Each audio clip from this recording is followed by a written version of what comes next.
I'm like, wait a second. I guess we got. You with the I'm behind. Okay, so I sometimes they go. You know. Once all for years and relax a little bit. Hey, nothing wrong with that. It's a good Right? thing. Great, yes. Yeah. Yeah. He's supposed to be RS, so it's Winston Sears. Really like Sears. Very outspoken. Or he talks like it. I like it. Absolutely.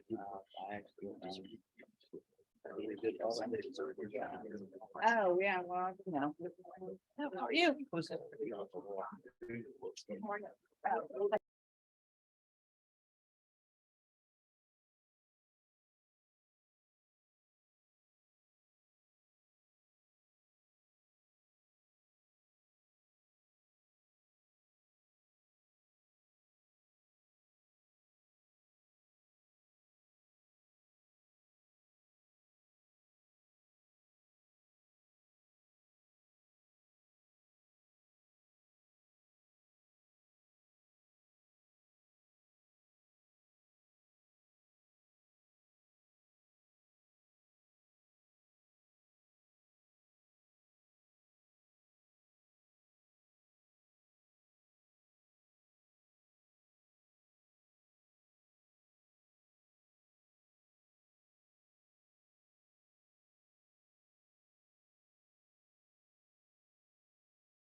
Yeah, no kidding. I know him. Yeah, I know Larry real well. Good guy. Good guy. Yeah, he's just. He's on the end. I didn't see it at first. No, it's a staff.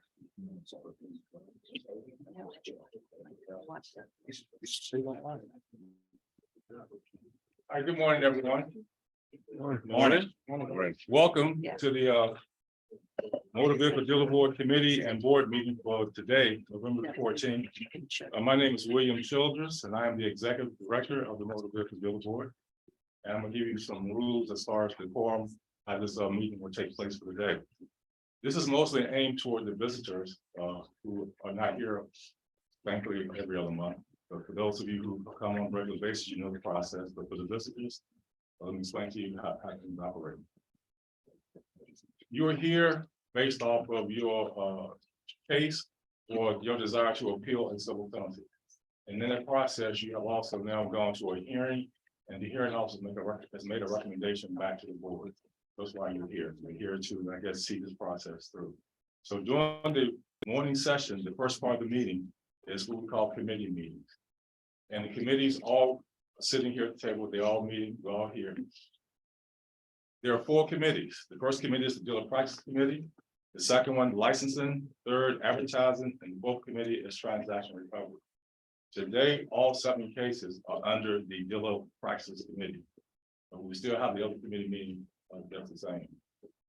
At the conclusion of the committee meetings, there'll be about a 10 to 15 minute recess. And during that recess time period is when we're drafting the resolutions from the committee to the board. And at that time, we'll reconvene and the full board meeting will start. Now, during the committee meetings, you see all these board members around the table. Not all of them are on all committees. They're only on certain committees. But they get to hear the information that's presented during the committee, during your particular hearing, or your particular review. And only during the committee meetings, the members assigned to the committee can speak at that particular time. Now, later on, when we get to the full board meeting, all board members are part of that decision. So while you may have a hearing with the first committee, Dealer Practices, do not leave. I encourage you to stay, because the committee meeting could be completely different from what the full board decides. The committee could decide one thing, the full board could change that. It's in your best interest to stay and go through both processes, because you get a chance to speak before both groups. Okay, so it's a little different. You come from the outside, but it's a pretty simple and straightforward process. So I do encourage you to stay around, and you get a chance to speak and answer questions. Please do so. All right. And at the end of the board meeting, when your case is heard, that decision is the board's decision. Now, at that particular point, you can leave if you want to. I will send you a letter with the board's decision. That letter will tell you what your options are. You get the board's decision, and then I give you your options. If it includes a civil penalty or your option to appeal. And in that letter, you will have deadlines, dates. Please pay attention to those deadlines, those dates. If you comply with your option by that date, you'll be fine. If you decide to appeal after the date, it's not gonna happen. You missed your opportunity to appeal. Okay. So if your address and information that I have on file is good, you should receive it. If it's not good, you need to get it to us, because by law, we're required to send it to the address on file. And if you don't update your information, we don't know. Okay, so that said, so any questions then about the process? Also this morning, I'm not going to go into it right now. We have 2 board members who are attending the first meeting, and they will be introduced, and we'll talk about that later during the full board meeting. But at this moment, if there's no other questions, we'll go ahead and get started. And since Vice Chair Ron Cody's not present today, his Vice Committee Chair will go ahead and start the meeting. So, Mr. Wiley, you can go ahead. Sorry, thank you. All right, I gotta call the Dealer Practices Committee meeting to order. Alice, could you please take the roll? Ron Cody, Andrew Wiley, Here. Dan Bannister, Here. Michael Board, Gardner Britt, Here. Rob Fisher, David Lynn. Here. Chris Mayor, Here. Jeff Malloy, Here. RJ Robinson, Here. Nick Rush. Here. We have a quorum. Okay, great. I'll start by thanking Ron Cody for not showing up, so I get to do this today, but so for public comment, anybody here that's here to speak will be given an opportunity when their agenda item comes up. Public comments are limited to those agenda items, items on the agenda. If there's no objection, we're going to consider the meeting summary from September 12th approved. So for old business, do we have any old business from the floor? So there's no old business from the floor. We're going to move on to new business. And Mr. Childress, could you read tab 1? Yes, tab 1, 540 Auto and Wally Bollard. On August 30th, 2022, an informal fact-finding conference was conducted to address the alleged violations of Virginia Code sections 46.2-1529 and 46.2-1575, number 6. Based on the information provided at the conference, the hearing officer recommended assessing a civil penalty of $1,150. Is there anybody here to speak to tab 1 from 540 Auto? Okay, you can come on up to the podium, introduce yourself, let us know who you are. And in addition to the civil penalty, there was a requirement for a satisfactory inspection by December 1st. Which we, of course, changed. Okay. So you'd just like to introduce yourself? Sure. Good morning. My name is Wally Baluch. I own and operate 540 Auto and Auto City in Fredericksburg, Virginia. Been there almost 19 years. Okay, so Mr. Baluch, the recommendation that was given to the committee was civil penalty of $1,150 and a successful reinspection. This is based on the agent coming out and finding primarily the findings were that there were some missing folders and that there were some temp tag issues where you guys were printing temp tags both from another dealership that you own and some were having the dates changed or information changed on them. So this is your opportunity to speak to the committee and tell your side of the story. Sure. In regards to the dealership, both dealerships are in the same location. One's upstairs, one's downstairs. We switched our temp tag operation software to a company called V2. Under my supervision, unfortunately, the proper training was not given when we were printing temp tags. There was a drop button on the top right that my team did not pay attention to when they were printing tags.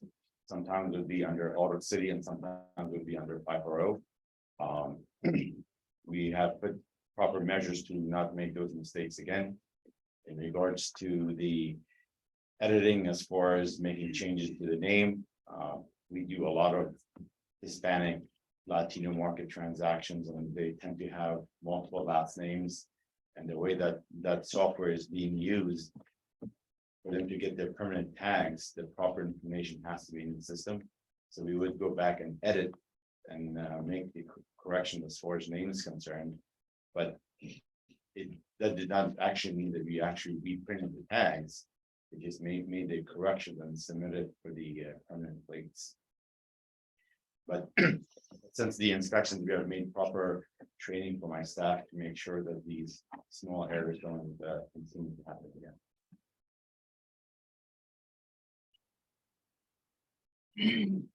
So the question I've got on the tags, I mean, you just said that it was due to the software and you have this drop down box, but looking at the printout that they've given us, you've got tags issued under one dealership and then 30 days later, tags issued under the other dealership. So that's really not a drop down issue. That's an issue where you realize you can't print a second set under one store and you're going to the other store to extend the tags. I mean, it's over and over in this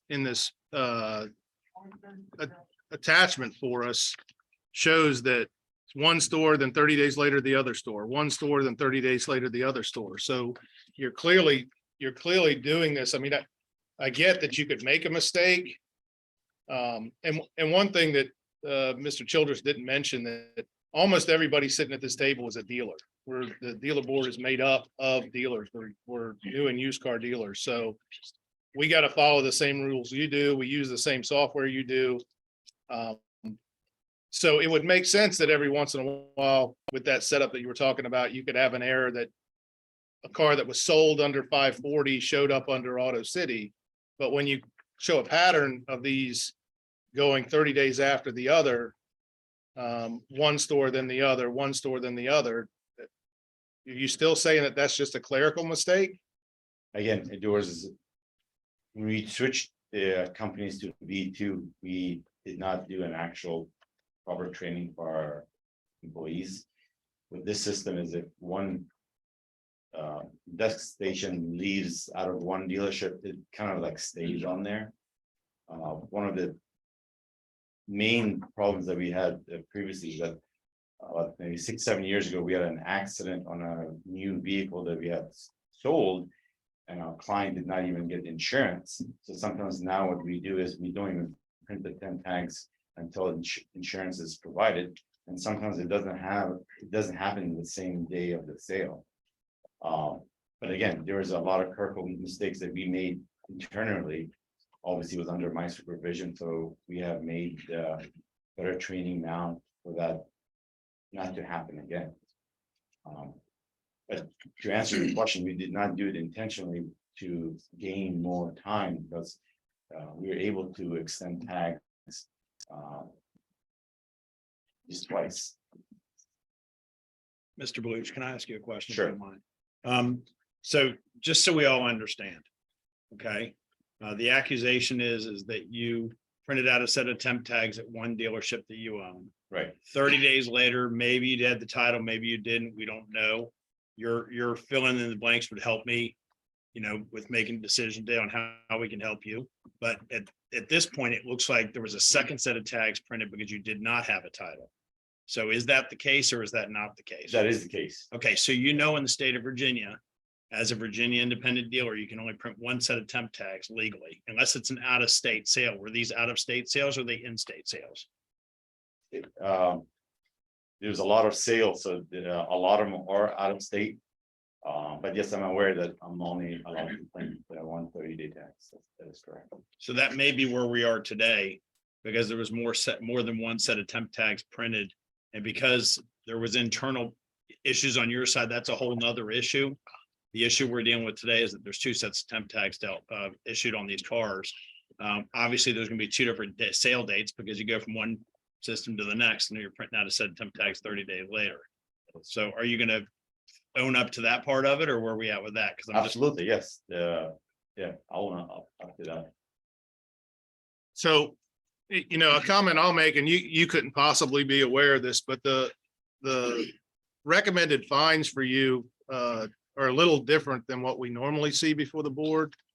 The board has really decided to crack down on this temp tag issue more than anything else. It's although it's clear in your case that you weren't doing it for, it doesn't appear that anybody in your store is trying to sell them or anything like that, which we've seen come before the board. But the way these penalties are laid out, they're only fining you $500 for all these temp tag issues. They're fining you $50 per occurrence for some missing folders, which is how we come up with the $11.50. In most of the cases that have been held before the board, it's reversed. It's $50 per temp tag issue. And the other one's usually kind of a lumped together fine. If that were the case, your fine really should be $3,500. It'd be 57 instances with the temp tags at $50 a piece, which actually the $50 a piece is a reduced fee anyway, for $28.50 and $6.50 for the other, which would be a total of $3,500. Again, you couldn't know that, and I appreciate you coming in. I mean, to state your case. I'm just letting you know that the penalty on this side of one, your cases, and I know you're going to be up there for tab 2, but is lower than what they've recommended in the past. So I'll just make that comment. The main reason that I came in was just, being there almost 19 years, I just wanted to come here and acknowledge that we didn't make a mistake, but also keep our record clean. You've seen many of you in the auction lanes through other meetings, but this is not the way I want to come and see you guys again, obviously. But being at the Fredericksburg location for this long, we want to try to keep a clean profile under our record. That's the main reason I came here. again, Mr. Belich, for me to try to help you, you're gonna have to try to help me, okay? So that being said, we got another case coming up right behind this that we're gonna jump right into, but we're gonna have to deal with one case at a time. So the issue that was brought up about the records not being found, can you explain that to us? So when they initially, I wasn't there that week. I'm the dealer operator. I do work 6 days at the dealership bill to bill. There was definitely family, I wasn't there.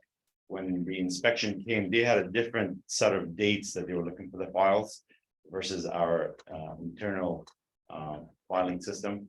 And my office manager, Brittany, when she had a surprise visit, she was very, very nervous. And but our filing systems are good, but just the dates didn't match with the printed out form that the inspector brought. Were you able to provide those files at a later date or? Yes, we And were. and that was satisfied and taken care of? That is correct. Okay, so, again, we're gonna jump into another case here in a minute, which we'll get to. I've known you for probably 20 years. I've known you to be a straight shooter. I've known you to play by the rules, so I'm surprised to see you here, but I'm not surprised because they're cracking down on these temp tag things. Okay, which brings light to where we are right now. I'm very thankful you're here today to explain to us what happened. We'll have to wait to get to the next case down here to make additional decisions. But I'm thankful that you're here to explain yourself. I appreciate it. Thank you.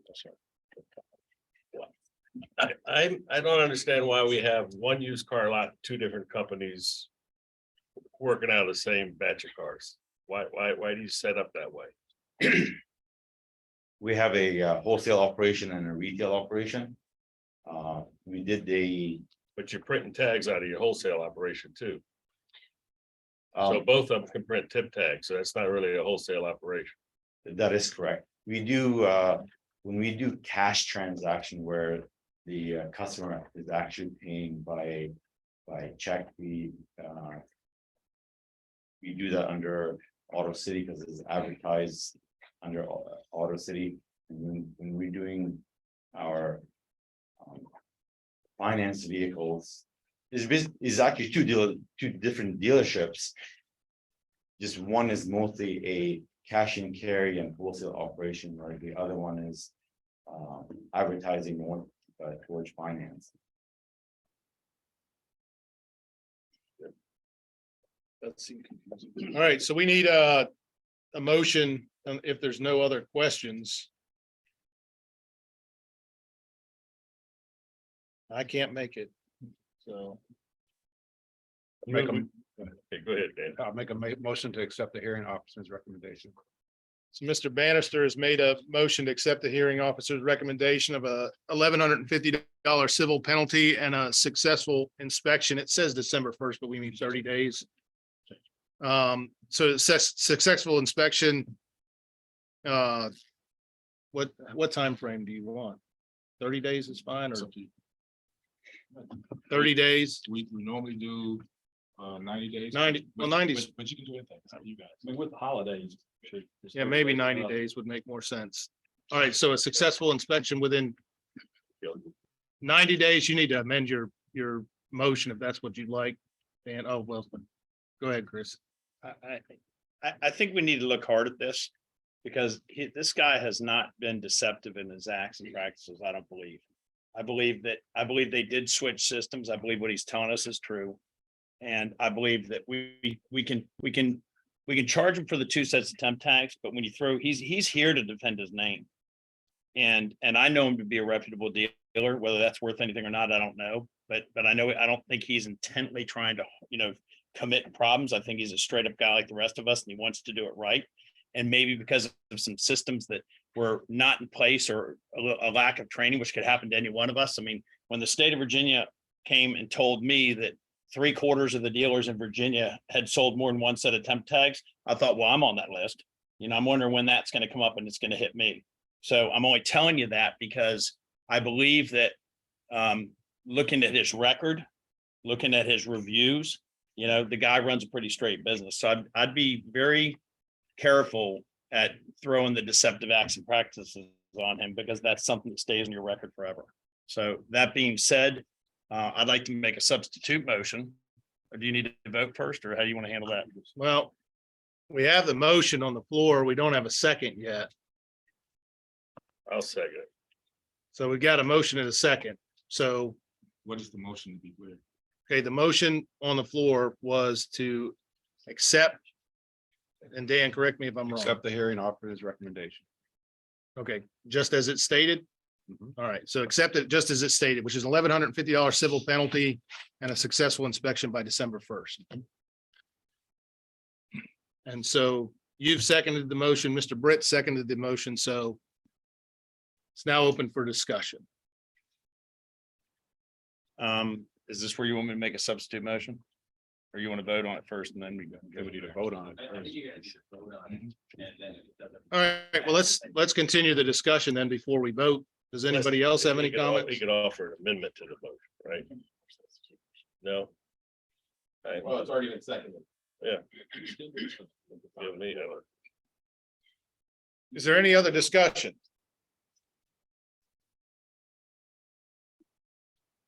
Okay, then all in favor, say aye.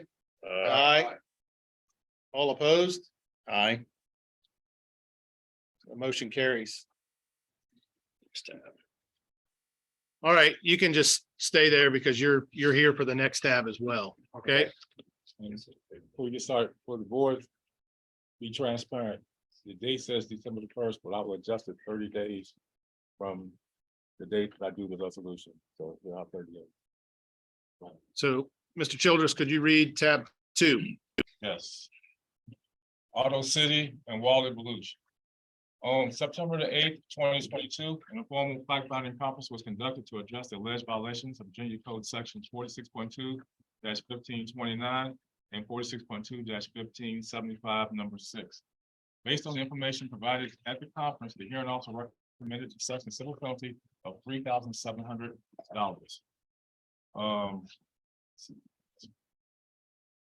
And they broke it down, pretty much 3,200 for failing to maintain dealer records for inspection for 64 records at $50 each, and 500 for deceptive practices used to generate unauthorized POD tags and temporary tags on multiple occasions for the same sale or customer, and a satisfactory inspection within 30 days. Okay, so Mr. Belush, this is the second case. This is for your other dealership, Auto City. Apparently these inspections happened at the same time, or they were the same time. And this time the hearing officer recommended, again, $50 per 64 records, 500 for the print on demand. Most of the details in the case are similar. But I guess do you have anything else to add on this case relative to the other one?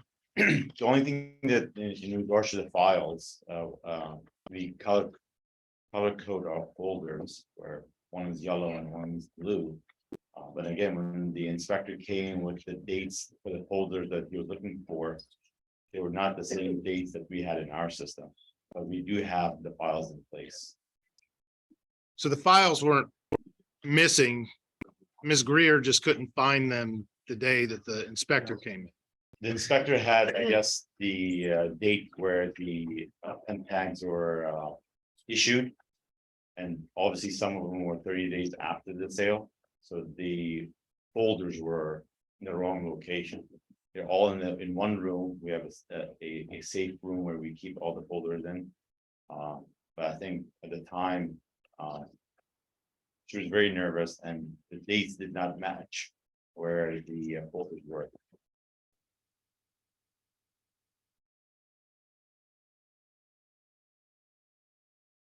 Okay. Chris? I'm gonna go back to the case we just heard, and I don't rightfully believe that he was deceptive in what he did. I think that what he's telling us is true. I have lots of Latino customers that come through and they have two last names, and all of a sudden you're putting one in, then there's another. I can see where that would happen. There's two dealerships in one location. This is one individual. And we've just hit them with deceptive acts and practices and $1,100. So I'm going to make a motion. Is there any further discussion, or I'm going to make a motion? Well, you can make a motion anytime you want. I'm going to make a motion right now. I'm going to make a motion right now that we give him, on this case, we give him a warning and that we send him to the dealer operators class. So he can undergo 2 days of rigorous training for what the current requirements are for an independent dealer in Virginia. And that's my motion. So the motion from Mr. Mayor is that in this case, we issue a warning and that we require the dealer operator to attend the dealer operators class, 2-day class 2-day class, and a follow-up inspection. and then a follow-up inspection. Correct. Do we have a second? So we have a motion from Mr. Mayor. We have a second from Mr. Rush. Is there any discussion? That inspection for both locations or just this location? Both locations. The other one's- So that I just have a question more for William, and I don't know whether you'll be able to answer it or not, but so we're in both of these cases, and it does seem a little backwards the way we're issuing the penalties that I'm used to seeing. How do they determine the number of missing files? Like, that's based on the temp tag records? They're looking for the files to line up with the temp tag records? Is that what they were doing? Or, That's one way. okay, When we see a temp tag issue, the assumption there is that a vehicle was sold. That okay. a vehicle within your inventory was sold. So now we need to see the information to support that. That's one of the ways. And when the agent showed up, Ms. Greer was unable to find the transactions related to those specific temp tags. Right, and keep in mind that you're by law required to keep your records for 5 years. Right. We're only gonna look at within a lot of time here. In most cases, we're not going back that far. We're only going within probably 2 years, or a year. Is there any other discussion from the committee? I just think you can't give him there's numerous violations. And whether it was a mistake or he's a nice guy, I mean, that's very, you know, everybody's a nice guy, but you just can't just look the other way for this. We didn't, we just hammered him on the first one. That was a different case. He chose to have Same two dealership, dealerships. same inspection. It is not. Then put them together. Don't have two. He's got two. He should be fined That's in his both. choice, Mr. Gregg. It is Wants his to or choice. not. That's And his if you're gonna business. play that way, you gotta pay that way, It's all That's the way I great till look we're at it. sitting up there. sir. It's all great till one of us is sitting up there. And if you fined me $3,200 and I did this, I'd be excited. Yeah, I would like to comment on that. I think this is a pretty fair fine because you had a DMV officer. They tried to get you. law Officer show up. You would be in district court in whatever county you're in with an attorney. And you would have a whole lot of hoops you'd have to jump through and pay a substantial legal. This is very So I think easy. this is a pretty good result for you. Learn from your mistake and move on. I agree with that. Well, if there's no other discussion, the motion before the committee is Mr. Mayor's, which is a warning and dealer operator class and a successful inspection. So all in favor of the motion, please say aye. Aye. All opposed, say no. So, No. Okay, so the motion's failed. Do we have somebody that would like to offer another motion?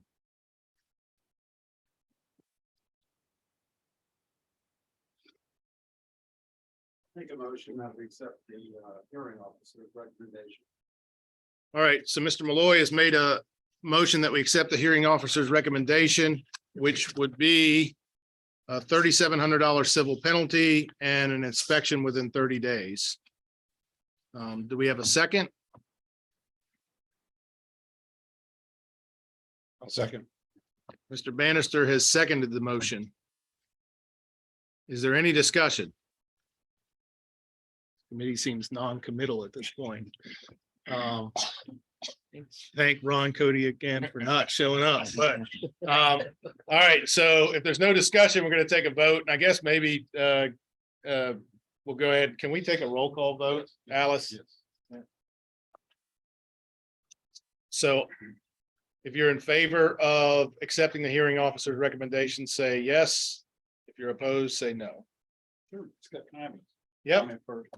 I believe I'd be inclined to support this motion if we'd have taken off the deceptive practices on both cases. The only gentleman here that knows him has spoken to his character. That's why I thought that's why I went that. I'm not worried about the fine. I'm not worried about the 30 or 45 or 60 days. So the deceptive practices on the record, that was concerning me. So I would have supported both both motions with the fine, with the 30 or 40 or 60 days. If we'd have just taken off the deceptive practice. Yeah, I'll make a comment. The committee makes a recommendation to the full board.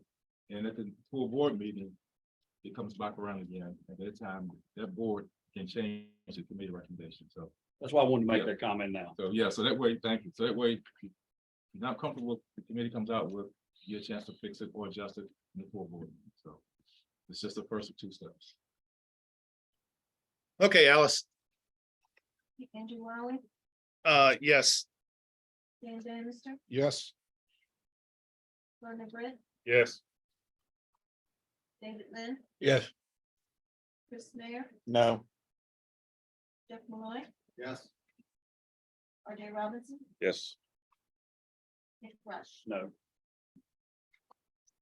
okay, so the motion passes. So again, the full board is gonna meet not long after we're done with the committee meetings. There'll be a couple of other short committee meetings, a short break, and then we'll come back again.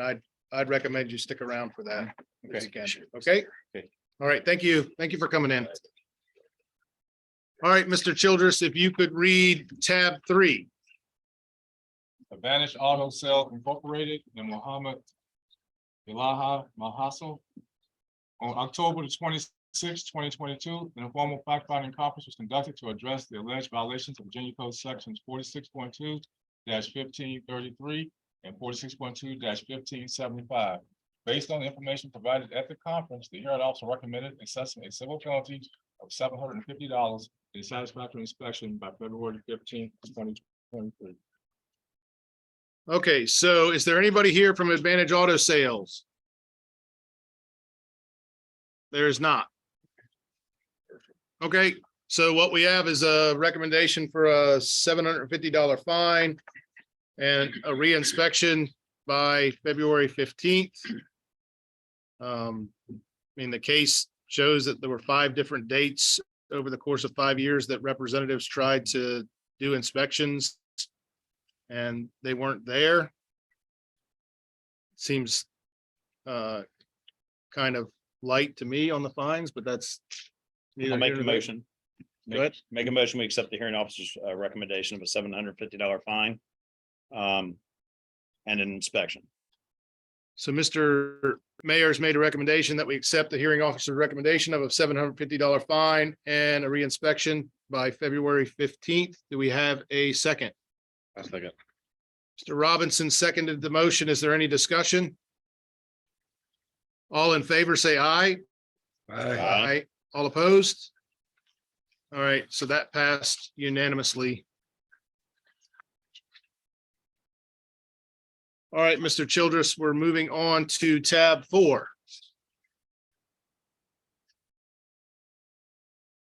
Enterprise Automotive Financial LLC and Jasam Sarhan.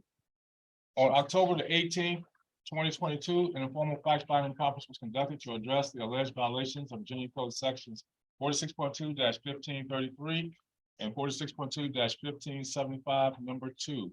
Based on the information provided at the conference, the hearing also recommended assessing a civil penalty of $1,000 and satisfactory inspection within 30 days. Is there anybody here from Enterprise Automotive Financial? Okay, sir, if you'd like to come on up to the podium.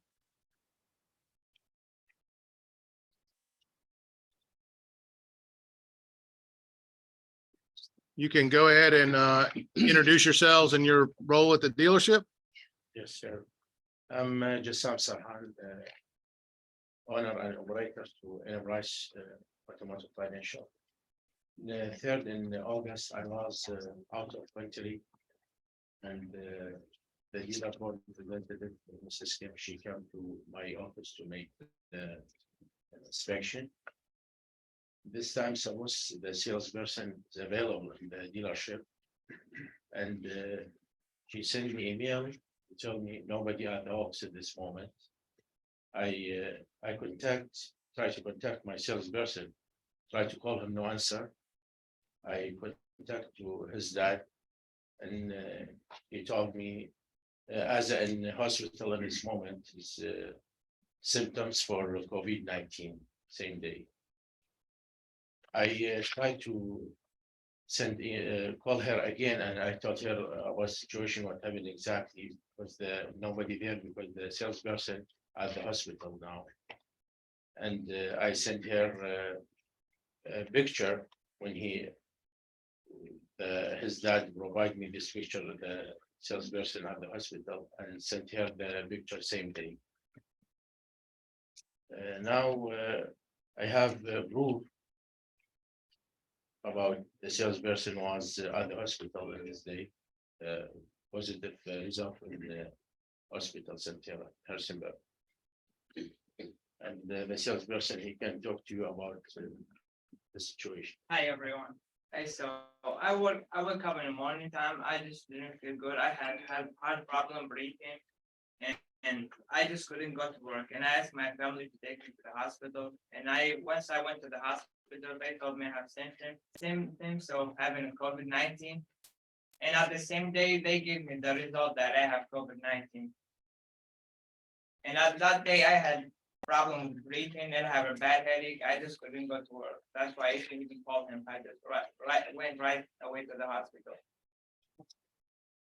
Okay, so appreciate you guys both coming in here. And so you guys are talking about the August 30th when she showed up. You were out of the country and you were in the hospital. The question I guess I would have is that,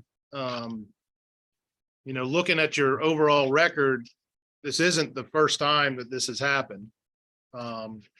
And, my guess would be that if Miss Garber had shown up and this had been the first time the doors were locked, she would have sent you an email, sent you a letter, said, hey, what's the deal? But this has happened multiple times. In fact, the record indicates that of the 5 times that your dealership's been inspected, only once have you actually been there. Yes, sir. Now I have 2 salesperson help me with the business. Okay, so you Yeah, have it's, 2 salespeople now. Yeah, 2 salesperson. I make control on the business owner. Before that's having just me. Actually, I have garage beside the dealership. I work every day, but I try to fix the car in the garage beside the office. Sometime when she come, I'm not available at the office, but it's like around maybe 50 foot from the office. But I responsible to available at the office. I agree with you. But now 2 salesperson help me with run the business. We good with the control on the business hour.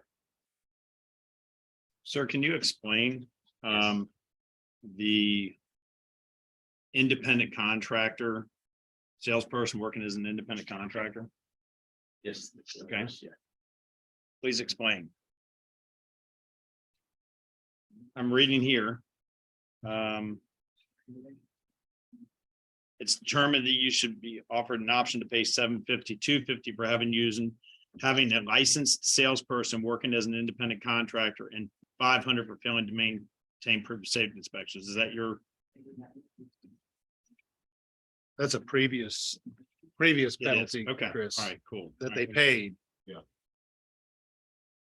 That was from earlier in the year. So you'd mentioned that you had somebody go to the hospital in August, was it? That was this all. Yeah, yeah. So I see a notice on your door from February. Did somebody go to the hospital in February too? Or January? Yeah, February. We talk about the last case. No, I don't care what case it was. I'm talking about, is there a notice on the door dated February 22nd?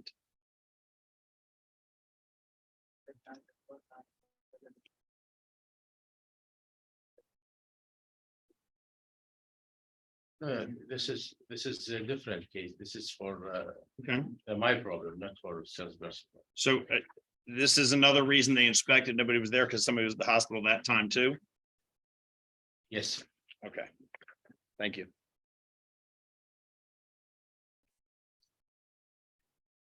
No further questions, sir. Does anybody else on the committee have anything to ask these gentlemen or to bring up? Okay, if not, we need a motion. I'll accept the hearing officer's recommendation. Okay, so Mr. Rush has made a motion that we accept the hearing officer's recommendation of $1,000 fine for failure to maintain business hours following 4 dealership suspensions and successful inspection within 30 days. Do we have a second? I'll second. Mr. Bannister has seconded it. Is there any discussion? I mean, I don't see anything in here about the 2-day class, and it seems like they don't get it. You know, is there an option to put them through a 2-day class, so at least we understand one person involved there knows what to do and how to do it? I guess there would be if we either amend the motion or if we re-vote as a full board. The motion on the floor right now is to accept the hearing officer's recommendation. So unless Mr. Rush wants to amend his motion to add the dealer operators class. I'll just leave it the way it is now. All right, so that's the motion as it stands. So we're going to vote on that, Chris, and then before the full board, you could bring that back up. Is there any other discussion? All in favor, please say aye. Aye. All opposed? All right, thank you again. just like with the previous gentleman, this is gonna get brought back up. If you'd like to stick around at the full board, the whole board votes and not just the committee. Probably be 45 minutes or so from now, maybe not even that long. Okay, Thank you. all right, Mr. Childress, moving on to tab 5. El Shaddai Motors and Jose Figueroa on October 25th, 2022, an informal fact-finding conference was conducted to address the alleged violations of Virginia Code Section 46.2-1533 and 46.2-1575, number 2.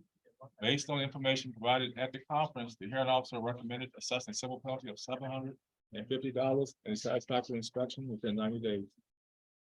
Is there anybody here to speak to tab 5? Okay, sir, if you would like to come on up to the podium and introduce yourself. Hello, my name is Jose Trigueros. I'm the owner of El Shaddai Motors. Okay, Mr. Chiguero, so the hearing officers recommended a $750 fine and a satisfactory inspection required for the issues that they ran into with inspecting your dealership. Primarily, they seem to be related to posted hours. There's some other issues to talk about, but I give you an opportunity to share your side of the story for the committee. I go to work every day. The only day I have off is Sunday. I am aware when they came to do the inspection, I was not there. Obviously, telling the truth, what I was doing, my church during that morning time, they were giving food to the city of Richmond. Being in Hull Street is not just having a car lot, there's a lot of things that happen on that street. Crimes, car accidents, you know, thefts, catalytic converters. So for me, you know, I was like, you know, why wouldn't I go support the police department? Because it's my safety, you know. I'm there by myself, I don't have employees. I came late that day, I came around 1:30, I think Janet came around maybe 1. So I was not there. I do acknowledge that. I do acknowledge I did put a notice on the door. And as far as that's my side to the story. You know. So again, we get the record of your inspections going back, and I can appreciate that you're doing something for your church that morning, but we've got records here indicating going back to 2018, on April 5th, they showed up. The door was locked, nobody on premise, no note on the door. They showed up, there was a mechanic there, but he couldn't help with the inspection. He said you'd be in the next day. Then we have an issue in 2021, which wasn't related to you not being open, but was some other issues with sales tax and whatnot being charged. Again, none of these were you were charged anything for. You were just given warnings essentially. And so again, just like in the prior case, it's not just that they showed up one time and you were at church helping some people, which is admirable and that's great. It's that it's happened multiple times. I do acknowledge I've been open for business around 15 years, and I've always run it by myself. I do acknowledge I need to hire someone. Sometimes I would do the inspections. I don't have mechanics on site, so I would take them to mechanic shops. And I guess my mistake is not advising the board or putting a notice on the door, because I am aware that I can't do that anymore. You know, that's why I'm here. Because I didn't provide warning, I didn't put a notice, I didn't notify the board. I do acknowledge that I might have to change my hours, maybe have a day that I could do all those things so I wouldn't have these problems in the future. And I do acknowledge I need to hire someone. I deal with a lot of Spanish people in the Spanish community, and for me to hire someone, I would have to hire someone that is as transparent as me and honest, because you know, this is not just that I could just give somebody a job. If they don't have a license, I can hire them. they don't know English or Spanish, I can't hire them. So I try to do everything on my own to avoid problems.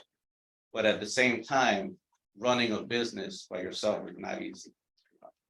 Oh, that's- I think I just need to hire the help and correct everything that I've done wrong. I do acknowledge, that I'm not saying I was right, but I'm here to show my face, to acknowledge that I want to correct it. Well, we appreciate you showing up, and clearly the agent, made a good recommendation to you, which is you're only required to be open 20 hours. And if you would cut your hours back to that, that would give you the opportunity to do the things you need to do outside those hours. And it isn't that difficult to put the statement on the door, to send something to the motor vehicle dealer board saying, hey, I'm gonna have to close Tuesday. Next week, I got this church thing in the morning to go to. So does anybody else from the committee have questions or comments?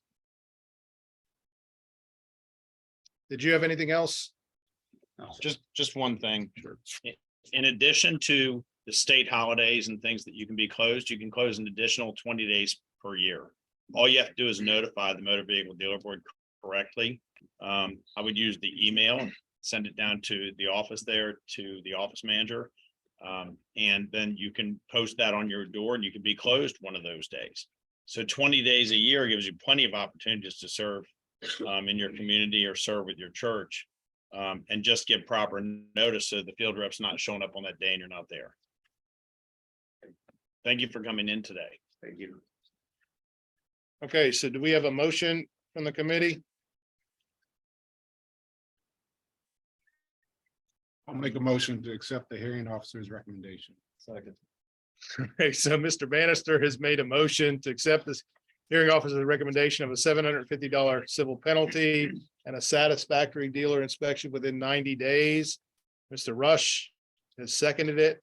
Is there any discussion? All in favor, say aye. Aye. All opposed? The motion passed. Again, you're welcome to stick around if you'd like. Thank you for coming in. Mr. Childress, tab 6, please. Tab 6, Royal Motors and Shane Partis.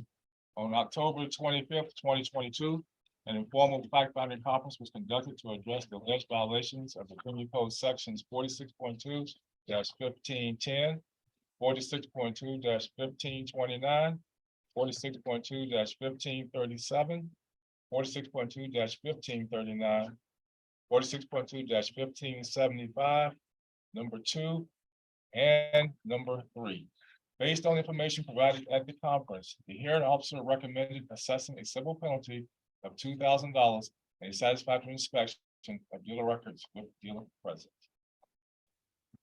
Is there anybody here to speak to tab 6? Okay, so there's nobody here. The committee has read this. This is quite the narrative. Dealership goes back quite a while, but it looks like, and I don't know, Mr. Childress, if this is the case, but it says at the end of his response that Mr. Partis has asked to suspend their licenses until January 1st. Has that actually happened? So they, No, I'm not sure. I'm looking around for support.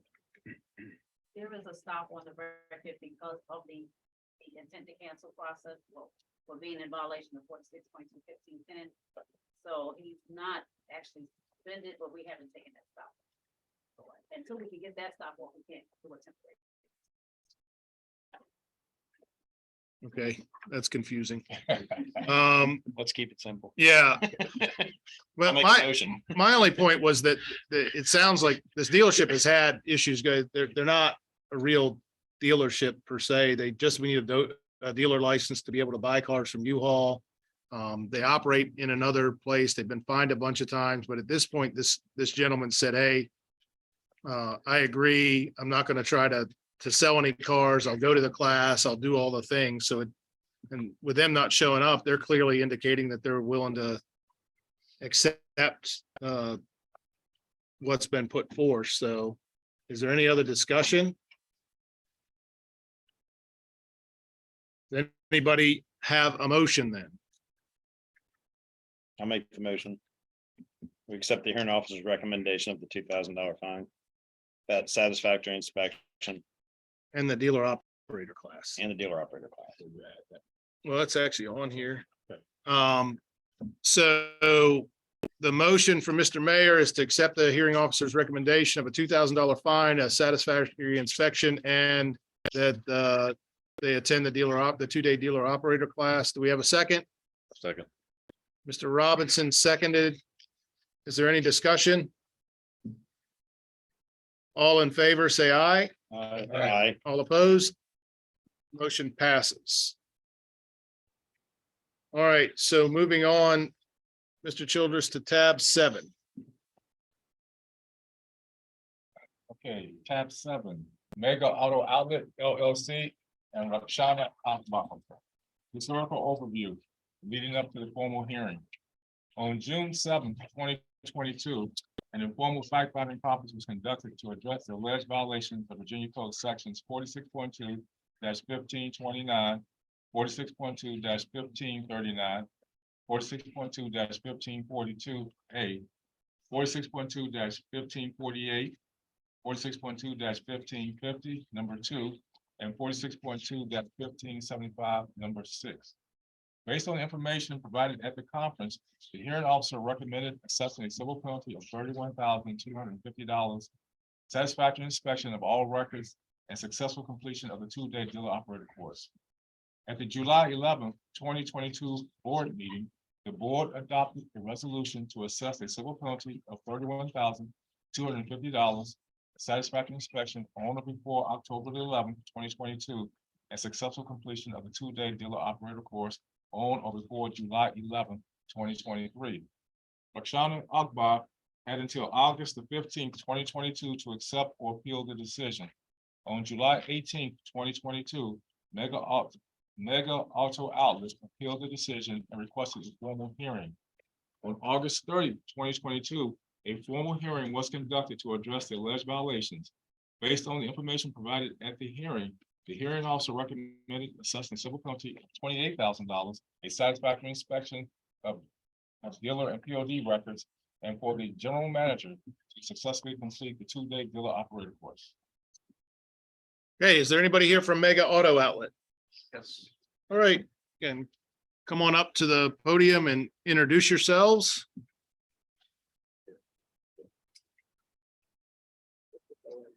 Welcome back. Hello, how you guys doing today? Good morning. Hello, how are you? My name is Faiz Akbar.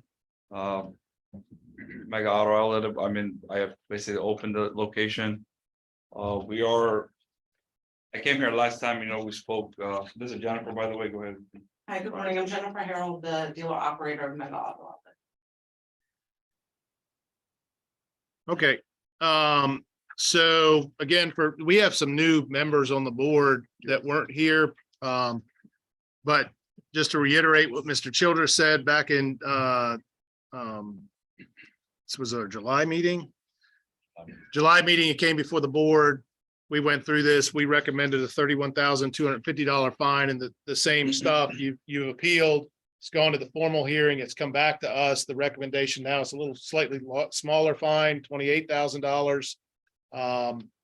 And so I give you a chance to speak to us again. There's some new people you might be able to influence this time around. So Hopefully, I want to start off with the reason I appealed the case again, because I didn't know how to stay here. We left. This is what happened last time. And then I said, oh, maybe they thought they left, they didn't hear the second decision. So that's why I appealed it again. I said, oh, we made a mistake. We left.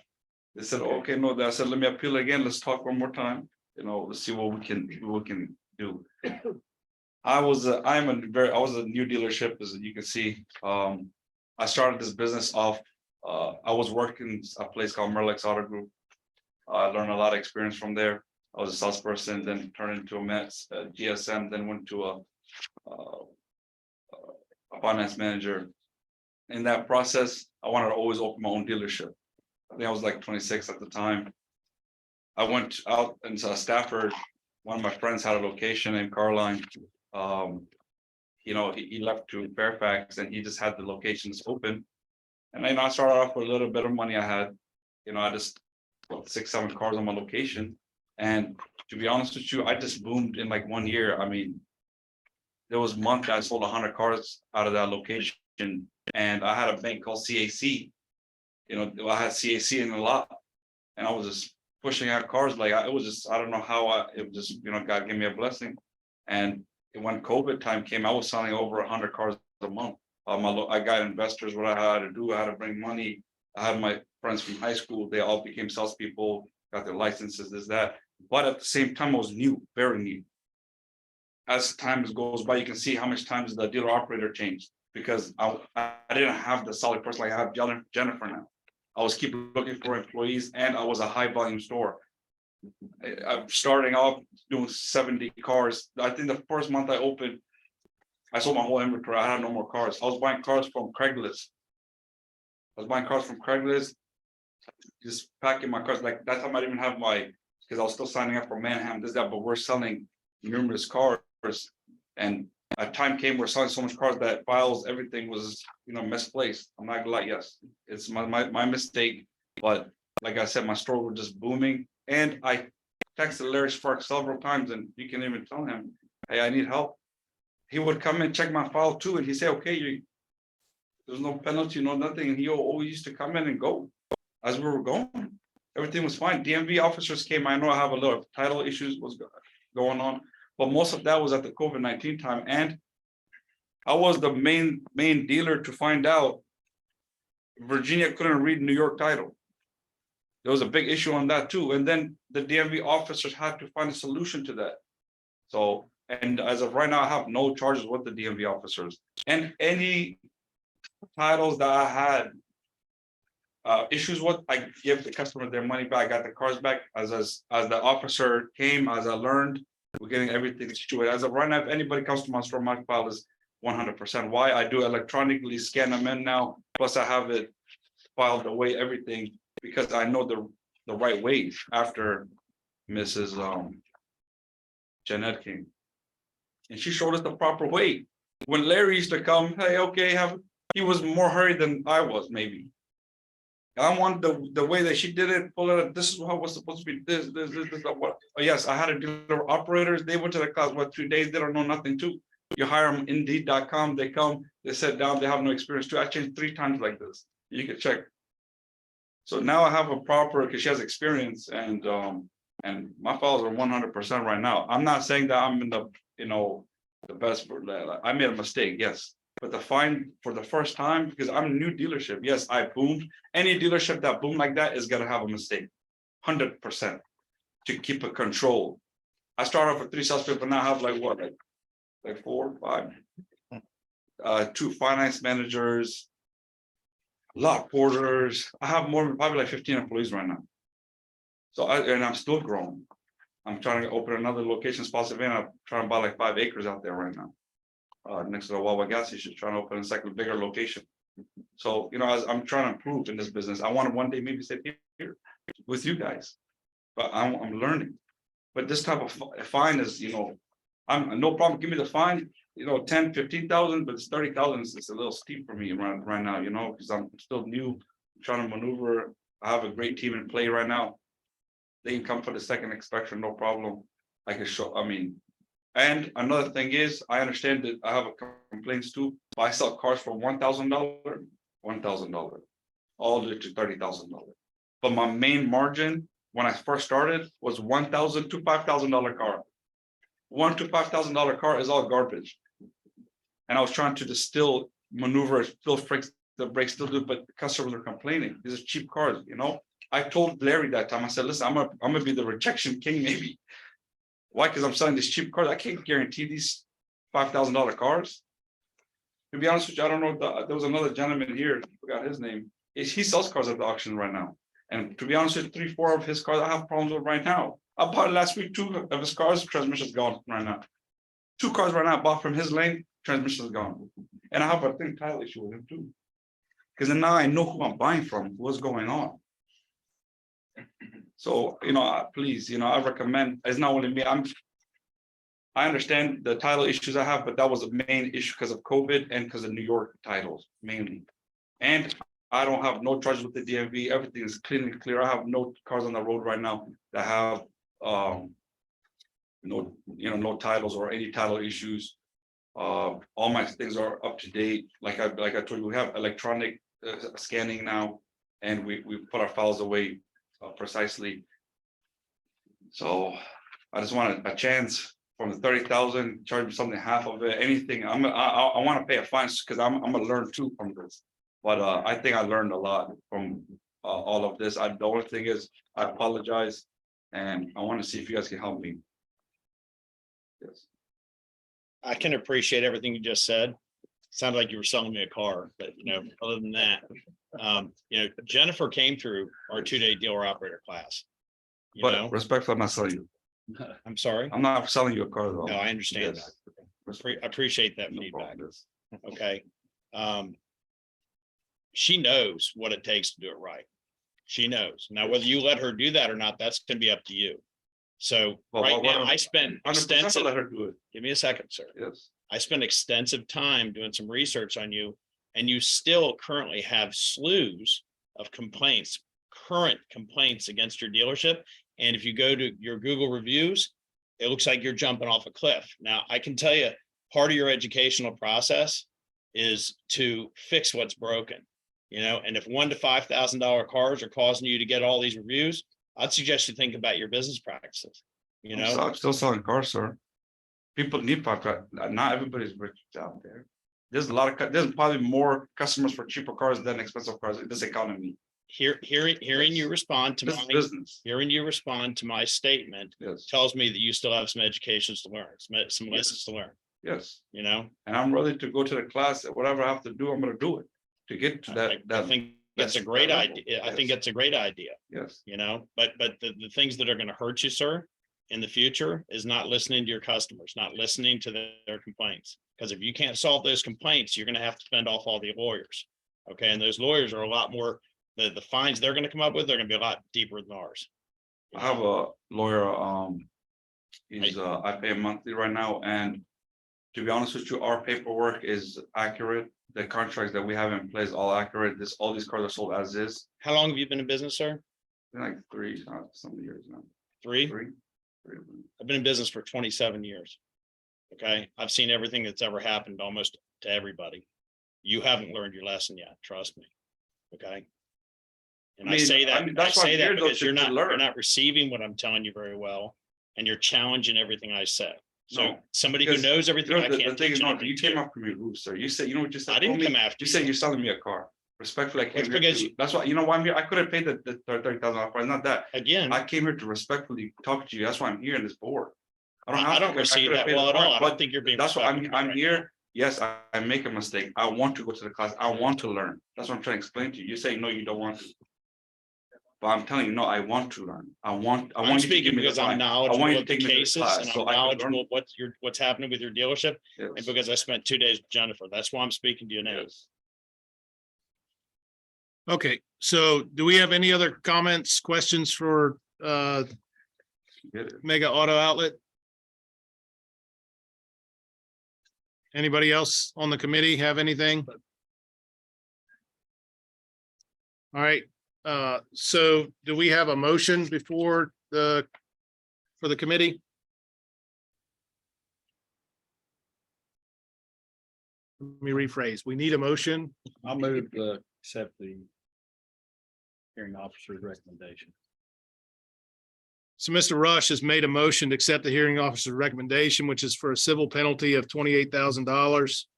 A random inspection to be completed at the dealership and for the general manager, and that would be you, sir, to attend the dealer operator class, the 2-day dealer operator class. Do we have a second for that motion?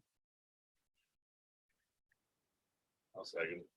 Mr. Britt has seconded the motion. Is there any discussion? I'll just make the comment that the entire $28,000 doesn't have to be paid on day one. You can deal with Mr. Childress on that. Okay, So that's good. you can work with him on that. That's So, no problem. all right. So all in favor, please say aye. Aye. All opposed? Motion passes unanimously. Thank you for coming. Again, you can speak to the whole board in a few minutes if you'd like. Okay. Uh, That's why I came. Yeah, I understand. All right, thank you. All right, so if there is no other new business, I think we're done. The next meeting will be January 9th, 2023. And with that, I'm gonna adjourn the Dealer Practices Committee. Is advertising next? It's not licensed. It's not licensed. All right, who's licensed? Down here.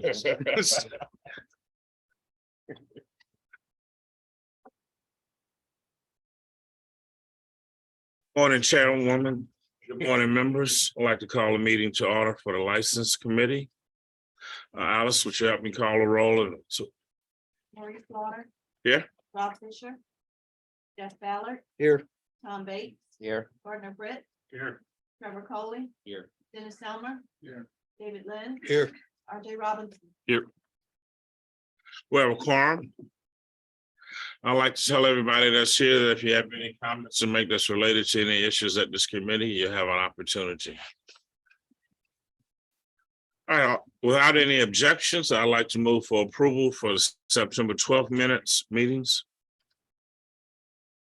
Not here, Grant. Any objections? Nope, not any objections. We'll move for approval. Any old business from the floor? Without any old business, we'll move to the new business from the floor. There being none, our next meeting will be January 9th. And I move for adjournment. Second. This is Tony. Comes back down. Down this way.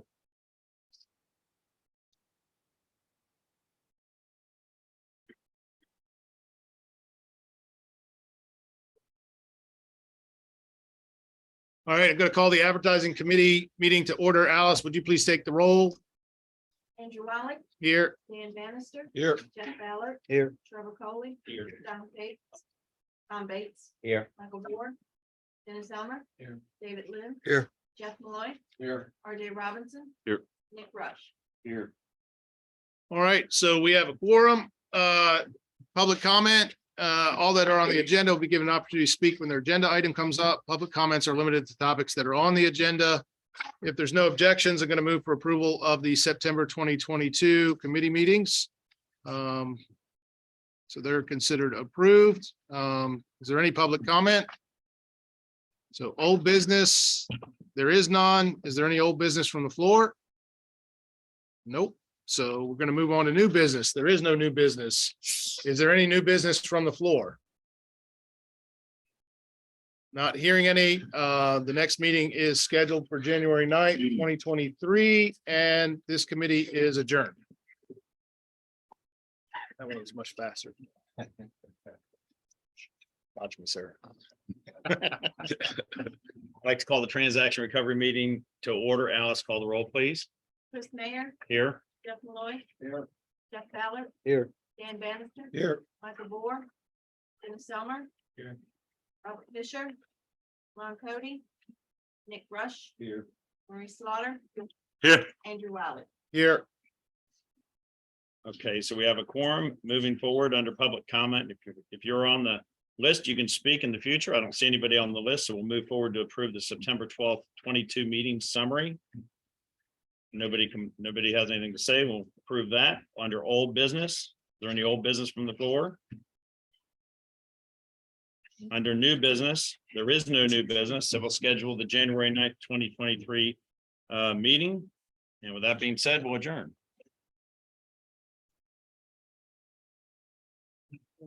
Don't read this again. Yeah, okay. Okay, we will start the full board meeting in 15 minutes. At 10:30.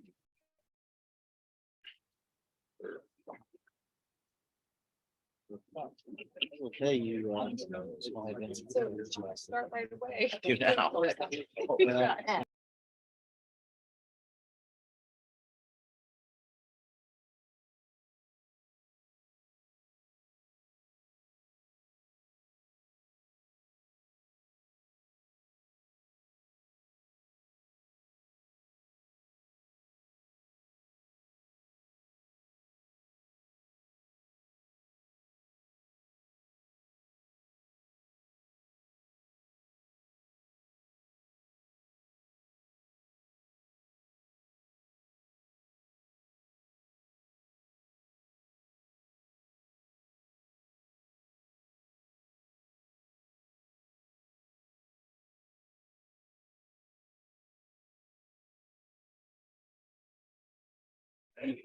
Call the Motor Vehicle Dealer Board meeting to order.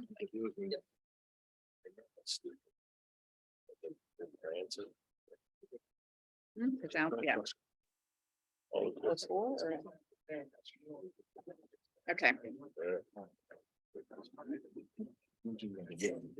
Okay. Good morning, everyone. Thank you for coming to the Motor Vehicle Dealer Board meeting. I understand I was not here, unfortunately, at the last meeting. I understand we had some new folks, and we have yet a couple more new folks today. So I'd like to go ahead and start by going around the room, having the two new folks introduce themselves, and then everyone else can introduce themselves as well. So, Mr. Rush, why don't we start with you? Well, thank you, Madam Chair. I'm Nick Rush from New River Valley in Southwest Virginia. My accent has been pointed out since I've been here. I came here from, I was in the Virginia House of Delegates for 10 years, was a majority whip. And then I was Board of Supervisor, Chairman in Montgomery County in Southwest Virginia I was on the board for 12 years, multiple years as chairman and vice chairman. So appreciate y'all letting me hang out with you. Thank you. Mr. Rush is a consumer rep. Consumer rep. Very good. I'm Tom Bates, Virginia Beach. Came from Boston, worked from Boston, got in the car business, traded my $100 Volkswagen in for a Trans Am for my first demo. And got a lovely family here. My son and my daughter, 34 and 35, Skylar and Logan, have been in business for 12 and 13 years. And we have a move forward into the next generation. We took over and bought the RK Chevrolet, which was the Klein family originally from 100 years ago. So I guess we're the oldest Chevy dealership now. And Irving sold it to Richard and Jimmy, and RK with Richard Klein and Robert Klein. And he's my son's godfather. So we're still a family business for 100 years. Glad to be here, glad to participate. I'm a chemical engineer by education, a little boring, but the car business has suited me very well. I love the people, and I'm the chairman of the board for Protecting Children Foundation, which is helping sexually abused children and people on opioids. And we have found that most of the people, it's not, you don't brag about having someone who was sexually abused. You don't brag about a kid that has an opioid problem and there's been so many deaths. So we interact with the community. We give, everything goes to the community of the greater Virginia Beach area. And we make sure that before the government can help some of these people, if there's a handout needed, we're there to help. So that's my service. Since I was never in the military, that's my service. And also with some of the other gentlemen in here, I was the chairman of the executive board of directors for VADA. And so my giving back is here, was there, my charity. I'm a big brother. And those kind of things. I wish some of those things were available to me. And so I'm passing on what I've been given, some of my blessings back out. So you can't give away what you don't have. Jeff Ballard, I'm owner dealer of Ike's Auto Sales in Pulaski, Virginia. Been in business 20 years. Do a little bit of buy here, pay here, but mostly outside financing. David Lynn, owner, Citywide Auto, truck sales. Involved in the community, involved with Liberation Church, do a lot of veteran services, do a lot of work with the homeless, drug addiction, inner city ministries, on the Richmond Police Foundation Board. And I am happy to be here as well. All right, Dan Bannister, I've been in the automotive industry for about 28 years right out of college and been on the board for, I don't know, 7, 8, maybe 9 years, something like that. That's nice and short. Gardner Brett, Fairfax, Virginia, Ford, Chevy, Lincoln, Harley Davidson. So we got a little bit of everything and been doing this for a long time. I don't know, it seems like I've been on this board forever. Maurice Slaughter, President of MS Family. Bayside Harley Davidson, Bayside Ducati here in Virginia. And actually, this will be my 25th year coming up. Yeah, thanks. Chris Mayer, Car Credit Nation, Winchester, Virginia, 27 years as a buy here, pay here dealer. I've served almost every seat at our state association. I'm currently a board of director on our national association and the vice president. And I believe in giving back to people, which is why I teach the dealer operator class in the state of Virginia. I give back to new dealers that come in to get them to do it right, stay out of trouble, stay away from lawyers. Put your money in the bank instead of giving it to the attorneys. I'm Linda Ford. I'm the acting DMV commissioner. Been here in different capacities for a good long time. Spent the first half of my career though over on the legislative side at JLARC, Joint Legislative Audit and Review Commission. And I've been acting this year, so. Skip William. Andrew Wiley, I own Consumers Auto Warehouse in Stanton, Virginia. Been a independent dealer for 22 years. Keep it short. Jeff Malloy, Malloy Auto Group. Ford, Chevrolet, Cadillac, and Toyota dealer. Alexandria, Winchester, and Charlottesville. In business 32 years. Good morning. I'm Dennis Elmer. I started in the car business as a product of Josh Dart, the old owner of Chevrolet. He's put a lot of car dealers in business throughout the state of Virginia and elsewhere. Over 40 of us that he can lay claim to. We have 20 dealerships pretty much all over Virginia. Tyson's Corner, 2 in Tyson's, 1 in Chantilly, 1 in Springfield, Roanoke. And then as you come down, all the way down to Hampton Roads, so glad to be here. Trevor Coley, dealer operator for Camping World RV Sales. We have 5 stores throughout the state. Been in the car business since I was a little kid, getting paid, I guess, for 15 of those. So with that being said, happy to be here and happy to help. RJ Robinson, the managing partner, Park Chevrolet, been in Richmond since 19. We bought the store from the Royal Group. They were here for a number of years. I've been in business since 1994. I'm happy to be here. Alice, if you could please call the roll. Jeff Ballard. Here. Dan Bannister. Here. Tom Bates. Here. Michael Bork. Gardner Britt. Here. Trevor Coley. Here. Jim Selma. Here. Rob Fisher. Ron Cody. David Lynn. Here. Chris Mayer. Here. Jeff Malloy. Here. RJ Robinson. Here. Nick Rush. Here. Maurice Slaughter. Here. Andrew Wiley. Here. Linda Ford. Here. Okay, we have a quorum. You all will have received or have received the September 22 meeting summary, meeting minutes. Assuming you all don't have any questions or concerns or comments, they will be approved. Okay, they are approved. In terms of public comment, everyone who is on the agenda will be given an opportunity to speak when the time comes in the agenda. Anyone else who would like to provide any public comments related to our agenda at this point? We're going to now move right into the statutory committee reports, starting with the Dealer Practices Committee. Andrew Wiley. All right, thank you, Madam Chairwoman. We called our meeting to order this morning at 9 a.m. There was a quorum. There's no public comment. We approved our September 12th, 2022 meeting summary. There was no old business or old business from the floor. And moving on to new business, we have the following recommendations and motions. Tab 1, Mr. Childress. Tab 1, 540 Auto and Wally Ballard. Whereas the board has reviewed and considered the facts and evidence in the report of the informal fact-finding conference as prepared by the hearing officer concerning 540 Auto and Wally Ballard for alleged violations of Virginia Code sections 46.2-1529 and 46.2-1575, number 6. And whereas based on due consideration, the board believes that the following actions should be taken against 540 Auto and Wally Ballard. 1, assess a civil penalty of $1,150, and 2, 540 Auto shall be inspected by Motor Vehicle Dealer Board field representative by December 14th, 2022, and that inspection shall be satisfactory.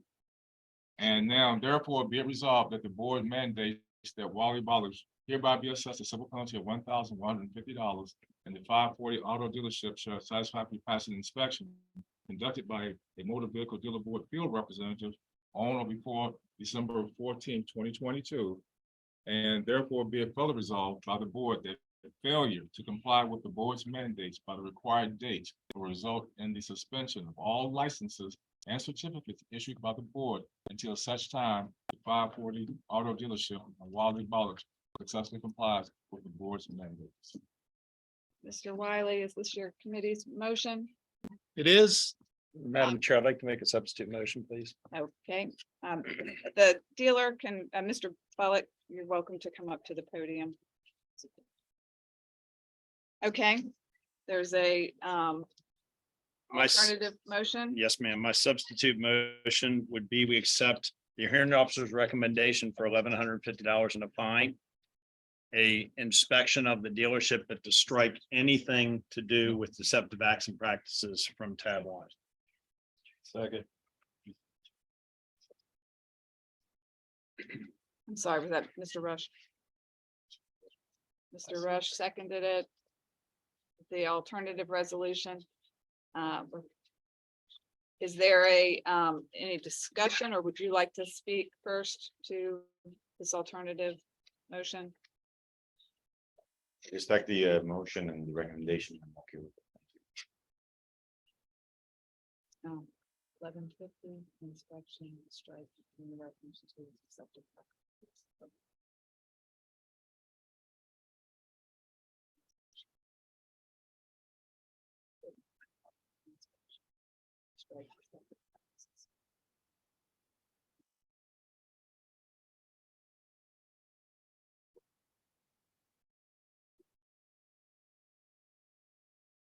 Okay, any discussion on this alternative motion? Mr. Bates? I would just like to say that on some of these motions, I know a lot of these people in DMV that have gone out there and they work and they try to find out and they participate and spend a lot of time and energy. And I would caution myself first to counter any of their thoughts because they're on the ground. And I would not want to show any disrespect to our people doing such a great job. So I would think long and hard before I would counter what they've come up with their experience and what they're trying to do and what we're all trying to do, what I think is to purify the actions in Virginia through our automotive peers. Well, if I may, we're not reducing the fine, right? No, sir, we're not. He's just wanting to eliminate the deceptive acts and practices. And I have respect for somebody that will come up here and defend themselves. As I do too. sir. I mean, I'll definitely vote to accept your motion. Mr. Bates, and I'm sorry if you don't mind, Madam Chair. Mr. Bates, I too believe that we need to respect the people that are out there in the field, and I have for many, many, many years. It doesn't mean that we're supposed to fall in lockstep because the reason they pick folks like you and me who have the wisdom and the years under our belt is because we've been through a lot of these things in the past. So I also find it our place and position to make sure that when there's an opportunity to share our wisdom with the rest of the board and also maybe knowledge of industry events, to make sure that we do that, and not just sit here and fall in lockstep with everything that comes down the pipe. Right, and I appreciate that, my thinking kind of goes to the old story about a car ticket. If you get off a car ticket and you say, I'm gonna do this and I'm gonna do that, then you don't have to go to court. The chances of speeding again are very high. If you get a ticket and it's on your record, the chances of speeding are reduced dramatically. And so I've been in the business 45 years. I've been on all sides of it. Secondary stores, tertiary stores, big franchise stores. So I completely get it, but from my experience, unless something's put on paper, the effect of having it repeated is diminished. And so nothing against the gentleman.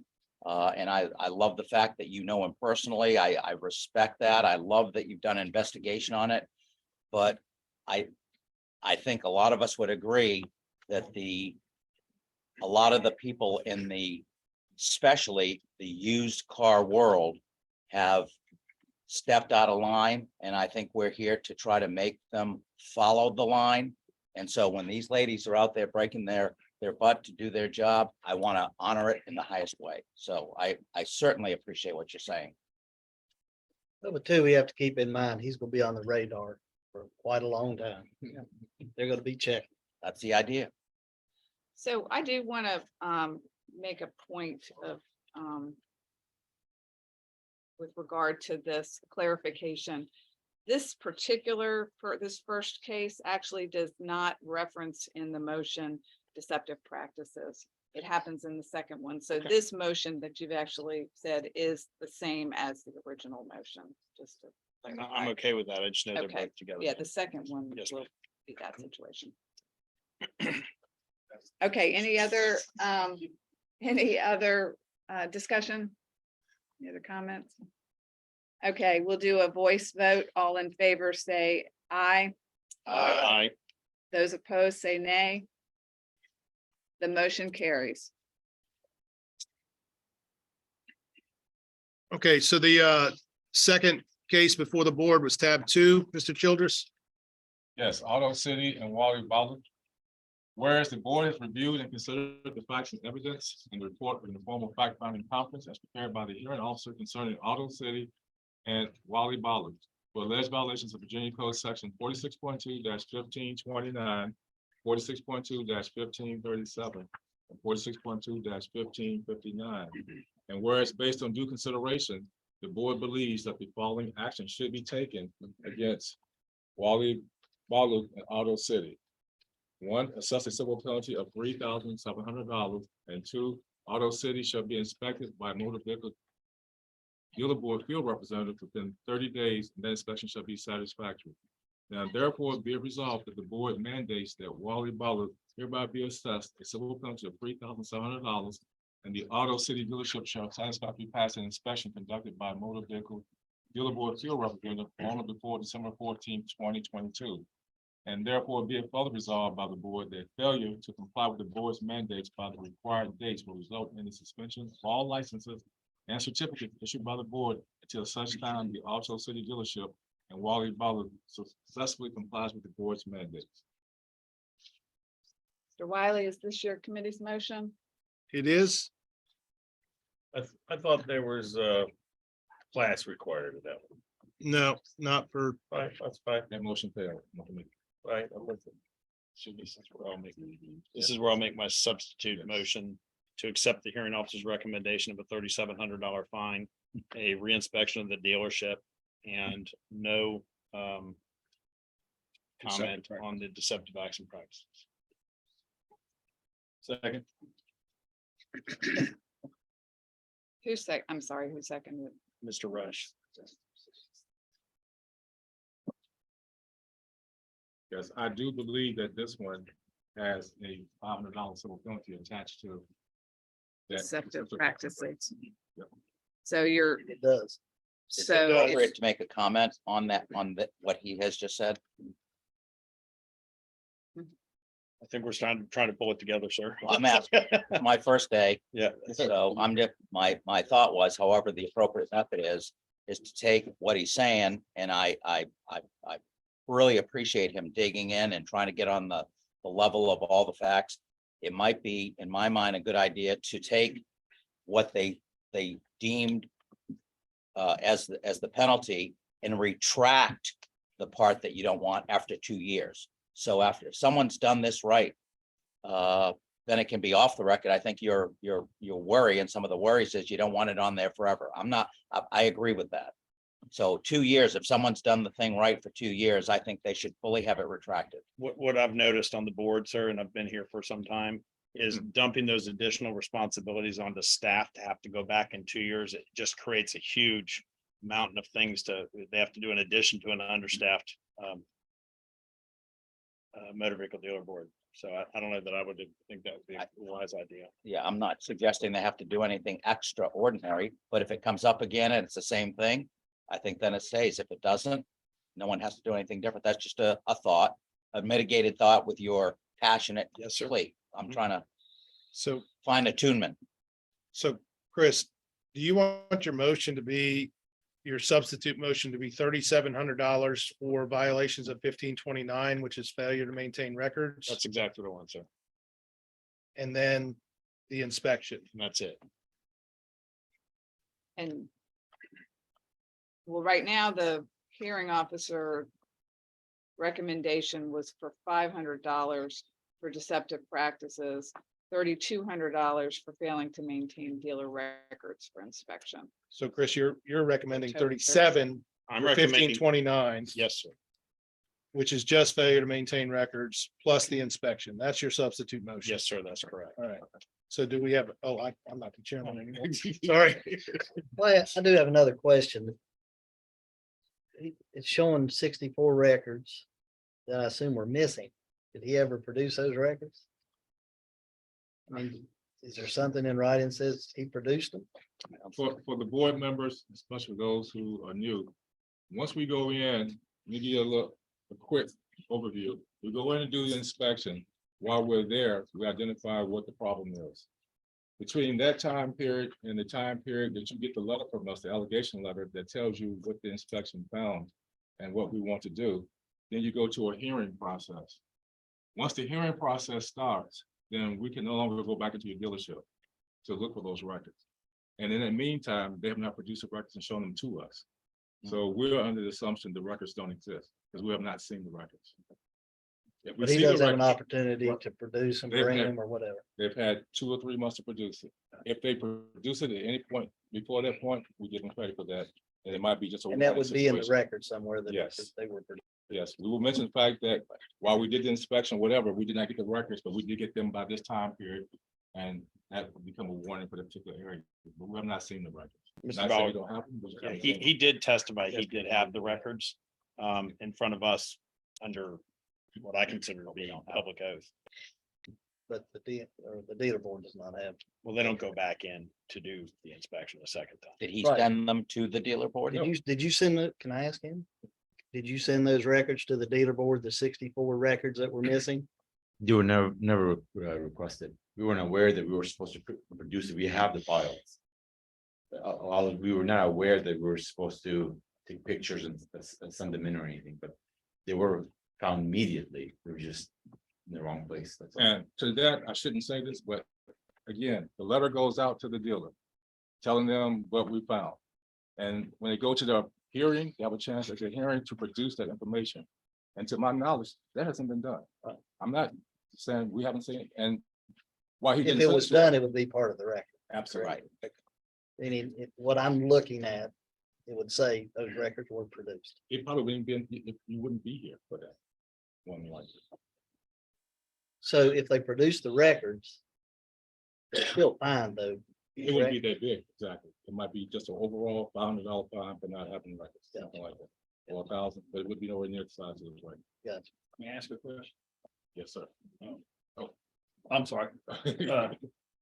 So, but when we go back and re-inspect, the hearing officer will be looking for those records. No, the correct? inspectors will be looking for the records, yes. Yeah, so we have a 30-day window to be re-inspected after this. Well, we're going back to see what they've done since we were last there.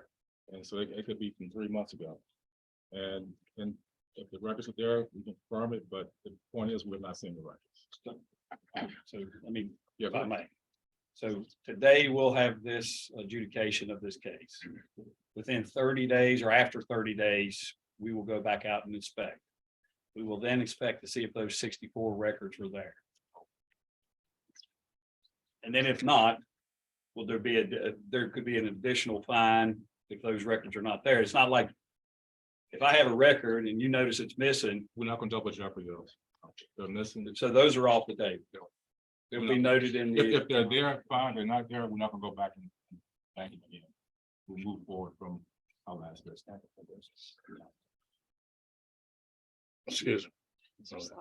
And all due respect, Russ, it's, I know y'all say you know this guy, you met him. Is that the one you said?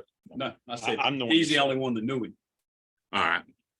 And all due respect, I mean, you probably know half the dealers in the state. We've been a dealer for 26, 27 Yeah, years. but yeah, you're right. I know how to deal with the state, but I also know the good, bad and the ugly.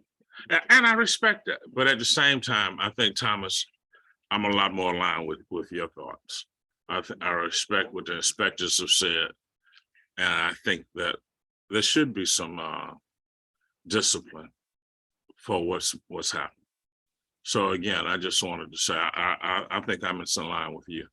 Let's extend some discipline like they suggested. And you could always come back in 2 years or 3 years and address it. I guess I look at it different. I mean, he is getting disciplined by a monetary fine. You're just taking the disciplinary action, or not action, but the term phrase out of that. If he has a problem again, then you can put deceptive practices phrase back in there. So why would you, I mean, you're asking the staff to go back and look at 2 years and come back and say, well, did he do it? Just if he acts up again, and if he does the deceptive practices, then put it back on his record. So I think that's a fair adjustment to the. So you say just put it on there and don't go back? No, don't put it on there. If he has an issue, then bring it back and put it back on there. And if the DMV inspection goes back in there and they find deceptive practices, then put it back on there. Or not on this one, but on the one in the future. So I'd say leave it off. So I agree with Chris. So do you know him too? No, I don't. Nope. Okay. I mean, I just think it's a fair request. Yeah, Okay, any other comments? I think, one, I think it does go a long way. You have to do it, knows on more than just casual. I haven't seen anything that I think that this guy's trying to be deceptive. I haven't seen that. He's here, he's humble, and I think leaving it out, God forbid he has to show it again. It's a reason. So at this point, we just have the substitute motion, but we don't have a second yet, correct? We do have a second, Mr. Rush. Okay. We need a vote. So the motion on the table is that that the dealer be fined $3,700 for violations of 46.2-1529 in failure to maintain dealer records. And an inspection be required within 30 days. And there will be no reference to or charge or finding related to deceptive practices. Okay, we'll start with a voice vote. All in favor of this motion, say aye. Aye. All opposed, say nay. Nay. Okay, the motion carries.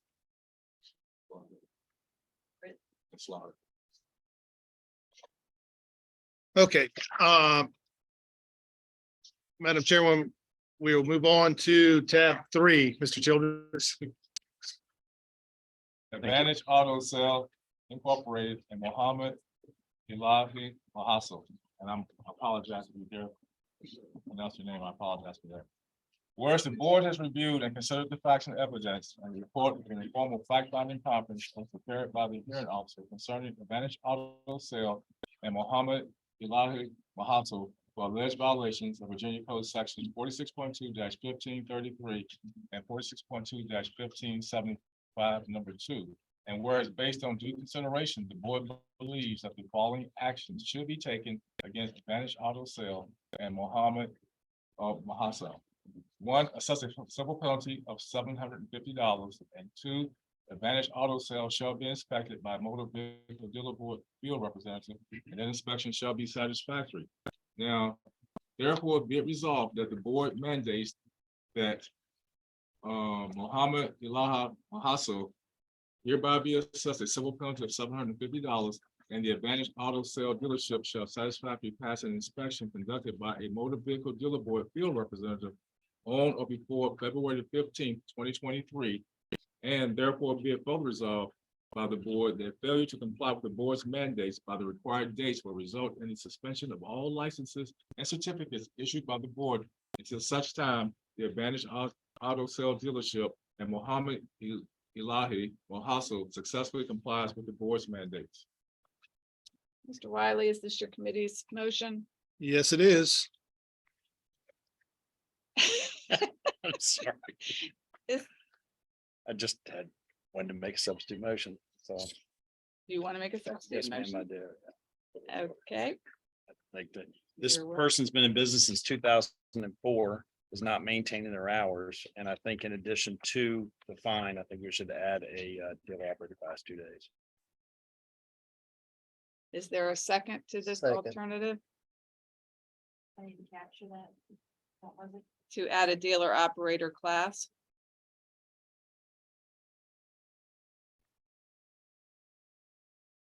I'm sorry, was there a second? Yeah, second. Okay, Mr. Ballard.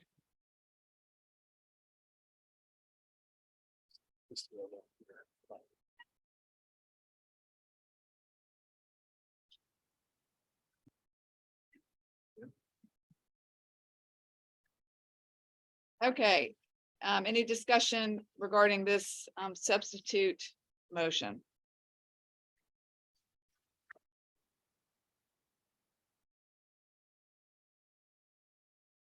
Okay, hearing none, we will vote. All those in favor of this motion, say aye. Aye. Opposed, say nay. Motion carries.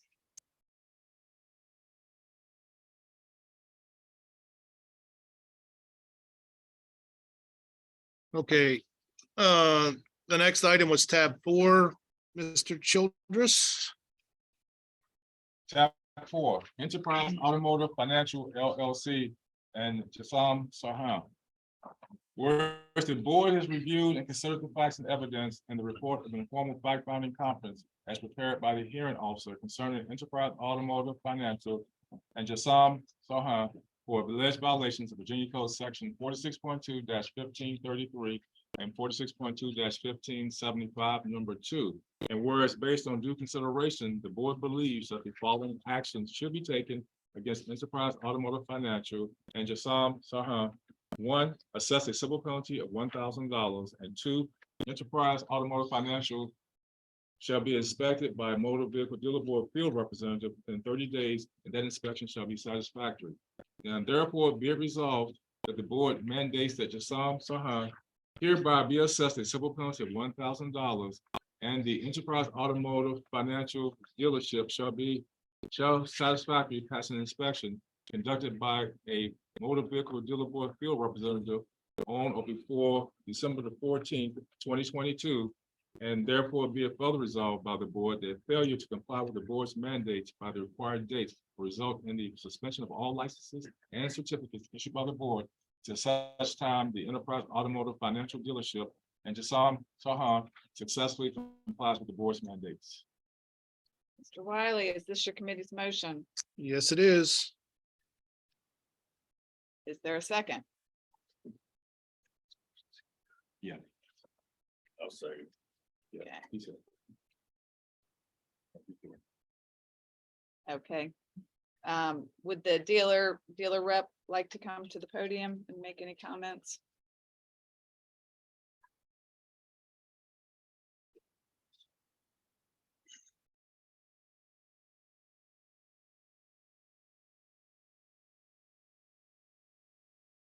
It's about the violation, the amount is not just because the money, but if you can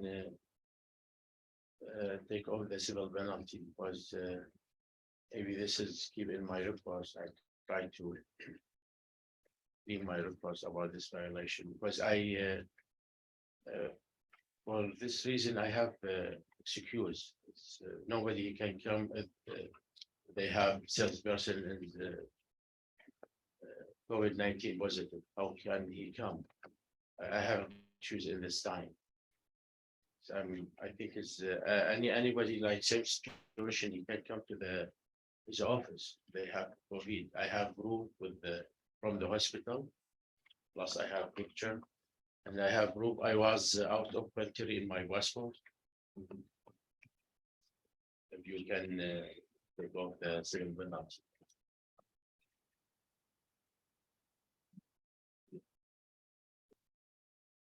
Okay, any discussion? I'd like to ask a question.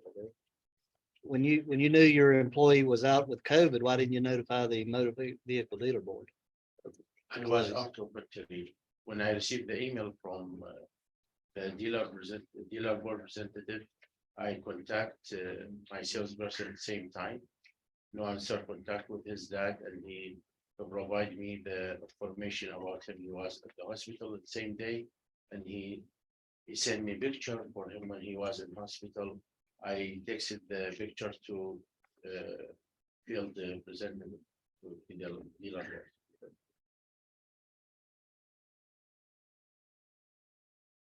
Is there? Mr. Malone? Alvin Melendez, Executive Director of the VIAVI. I've been listening to the committee, and thank you all for everything. And yes, I have seen in his past that he had done the same mistake. But I also have seen where he he went ahead and fixed those mistakes by hiring a person to be present in his business. I have put places in time, things in place in my job to pay for leave for COVID-19 at our association for our employees, in case something happens of COVID-19 related, that they get compensated for not being at work. This is not something that this gentleman, could have seen coming, that he was going to be out of the country and somebody was going to get COVID-19. He had done and hired somebody to take care of his dealership, to fix the prior issue that he had. But instead, we go ahead and penalize him $1,000 in a fine and make him come here because he has all the evidence that he brought up in front of you. The gentleman was on the hospital. He even sent pictures to Janet, the inspector, the same day saying, hey, here it is, here's my evidence, but we're still giving him $1,000 fine for something that he couldn't fix. I think that, the board should show some leniency. If this is a case that we should show leniency, I think this gentleman. Thank you.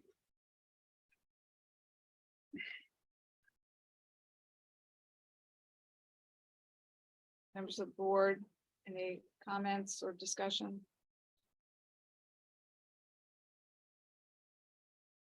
Okay, we will vote on the motion. All those in favor say aye. Aye. Those opposed say nay. Ayes have it, the motion carries. Okay, moving on, then you can have a seat. Thank you. I believe the next tab is tab 5. Mr. Childress? Yes, tab 5. El Shaddai Motors and Jose Chilgaros. Whereas the board has reviewed and considered the facts and evidence and the report of the informal fact-finding conference as prepared by the hearing officer concerning El Shaddai Motors and Jose Chilgaros for alleged violations of Virginia Code sections 46.2-1529, 46.2-1533, and 46.2-1575, number 2. And whereas based on due consideration, the board believes that the following actions should be taken against El Shaddai Motors and Jose Chilgaros. 1, assess a civil penalty of $750. And 2, the El Shaddai Motors shall be inspected by a motor vehicle dealer board field representative, and that inspection shall be satisfactory. Now, therefore, be it resolved that the board mandates that Jose Chilgaros hereby be assessed a civil penalty of $750, and the El Shaddai Motors dealership shall satisfactorily pass an inspection conducted by a motor vehicle dealer board field representative on or before February 14th, 2023. And therefore be it further resolved by the board that failure to comply with the board's mandates by the required dates will result in the suspension of all licenses and certificates issued by the board until such time the El Shaddai Motors dealership and Jose Chilgaros successfully complies with the board's mandates. Mr. Wiley, is that your committee's motion? Yes, it is. Is there a second on the motion?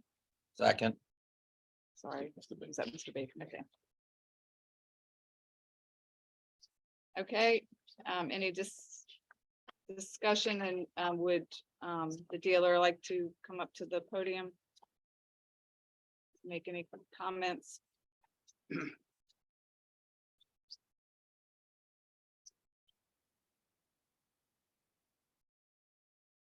Yes, I would like the opportunity to see if the fine could be waived. I would like to see if I could do the re-inspection, if they can re-inspect. And also I would be willing to take the school all over again, if that's possible. The only reason I'm in business because you're used to overcoming certain situations, like I have cars that they've robbed 3 catalytic converters and the same car. So, these are things I'm dealing with business and fines, I understand, but I think I would like another opportunity to get it corrected, a warning. I would be willing to go to school. If that is okay with the board.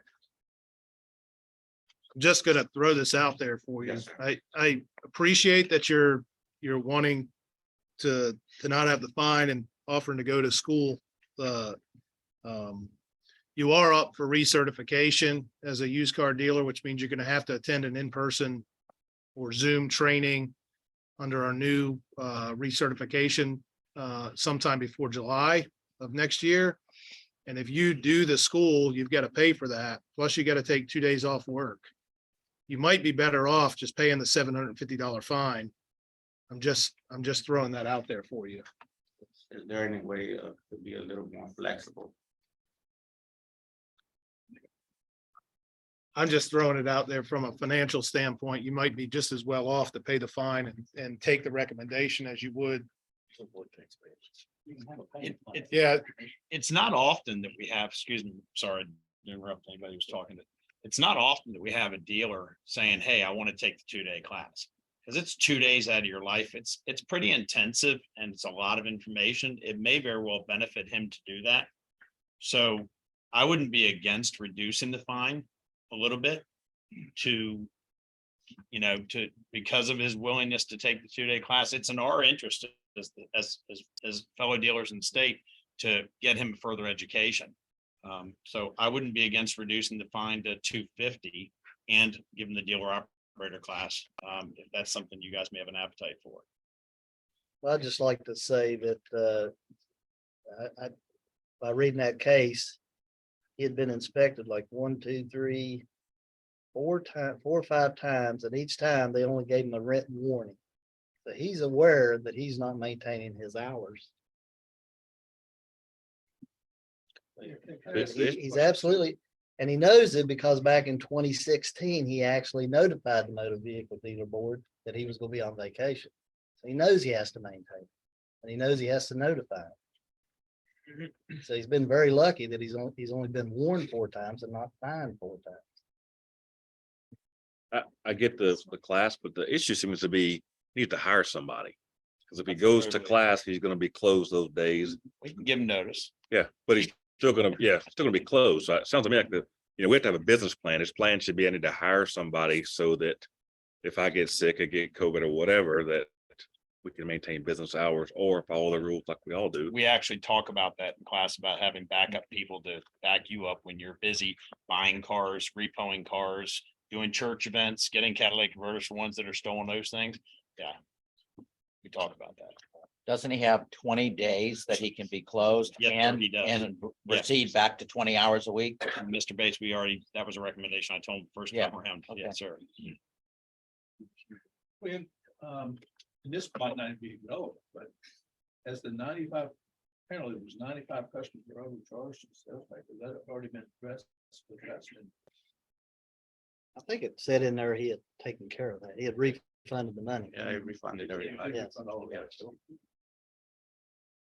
Yeah, my only other comment is just trying to maintain some consistency as a board in terms of how we do this. And again, I appreciate anybody that comes in and talks to us, but if we just start reducing stuff based on, we've got multiple violations here over the course of several years. It's not a huge penalty. I get that for a smaller dealer, $750 could be big. Mr. Childress will work that out. You can make a few payments on it.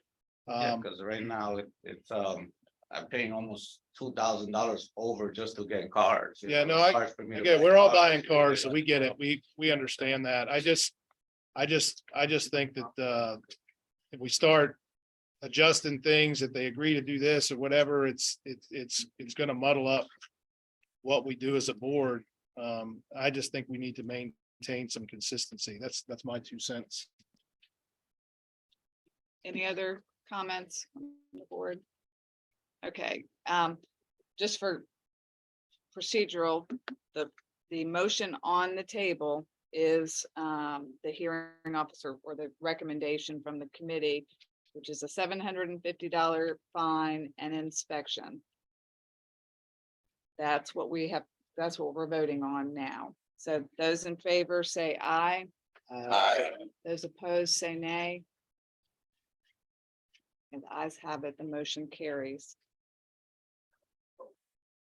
So Thank you'll get a letter from Mr. Childress and he'll explain the payment options on that.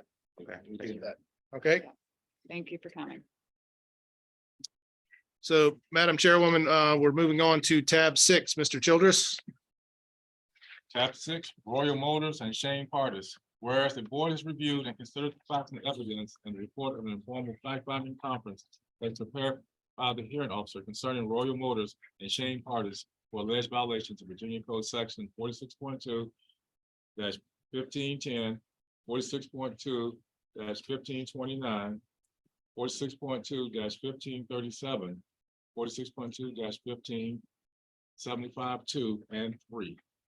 Whereas based on due consideration, the board believes that the following actions should be taken against Royal Motors and Shane Partis.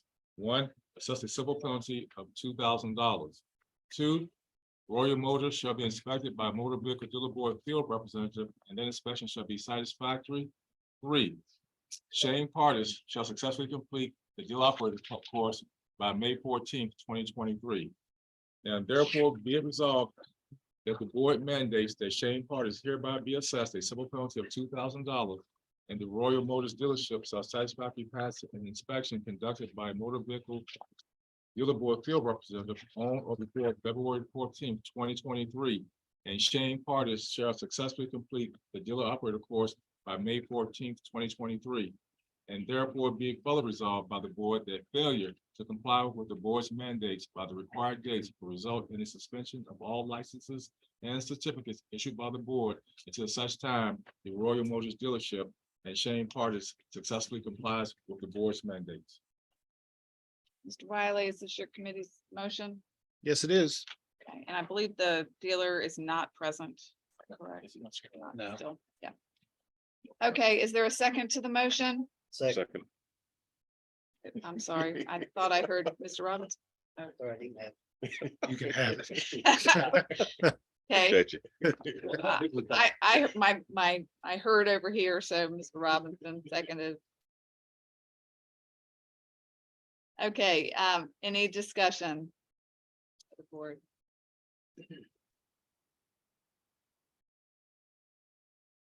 Hearing none, we will vote. Those in favor of the motion, say aye. Aye. Those opposed, nay. Motion carries. Madam Chairwoman, the last tab we have is tab 7, Mr. Childress. Yes, Mega Outlet LLC and Rashkana Akbar. Whereas based on the evidence and report of informal fact-finding conference as prepared by the hearing officer, the Motor Vehicle Dealer Board assessed a $28,000 civil penalty against Mega Auto Outlet and Rashkana Akbar. And whereas Rashkana, let me back up. The first one was $31,500. Was $31,250, what I'm say. Whereas Rashkana Akbar appealed the board's decision and requested a formal hearing that was conducted on August 30th, 2022. And whereas the board has reviewed and considered the facts and evidence on the report of a formal hearing as prepared by the hearing officer concerning Mega Auto Outlet and Rashkana Akbar for alleged violations of Virginia Code Sections 46.2 -1529, 46.2 -1539, 46.2 -1542A, 46.2 -1548, 46.2 -1550, number 2, and 46.2 -1575, number 6. And whereas based on due consideration, the board believes that the following actions should be taken against Mega Auto Outlet and Roshana Akbar. One, assess a civil penalty of $28,000. Two, Mega Auto Outlet shall be inspected by a motor vehicle dealer board field representative by February 14th, 2023, and that inspection shall be satisfactory. And three, the general manager of this dealership shall successfully complete the dealer operated course by May 14th, 2023. Now therefore be it resolved that the board mandates that the Mega Auto Outlet and Roshana Akbar hereby be assessed a civil penalty of $28,000, and the Mega Auto Outlet dealership shall be inspected by a motor vehicle dealer board field representative no later than February 14th, 2023, and that inspection shall be satisfactory, and that the general manager shall successfully complete the dealer operating course by May 14th, 2023. And therefore be it further resolved by the board that failures to comply with the board's mandates by the required dates will result in the suspension of all licenses and certificates issued by the board until such time the Mega Auto Outlet dealership and Roshana Akbar successfully complies with the board's mandates. Mr. Wiley, is this your committee's motion? Yes, it is. Is there a second? Second. Mr. Ballard.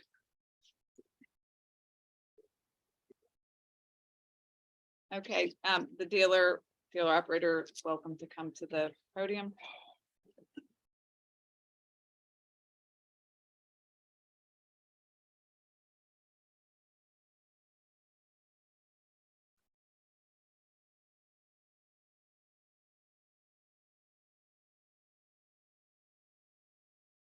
Morning.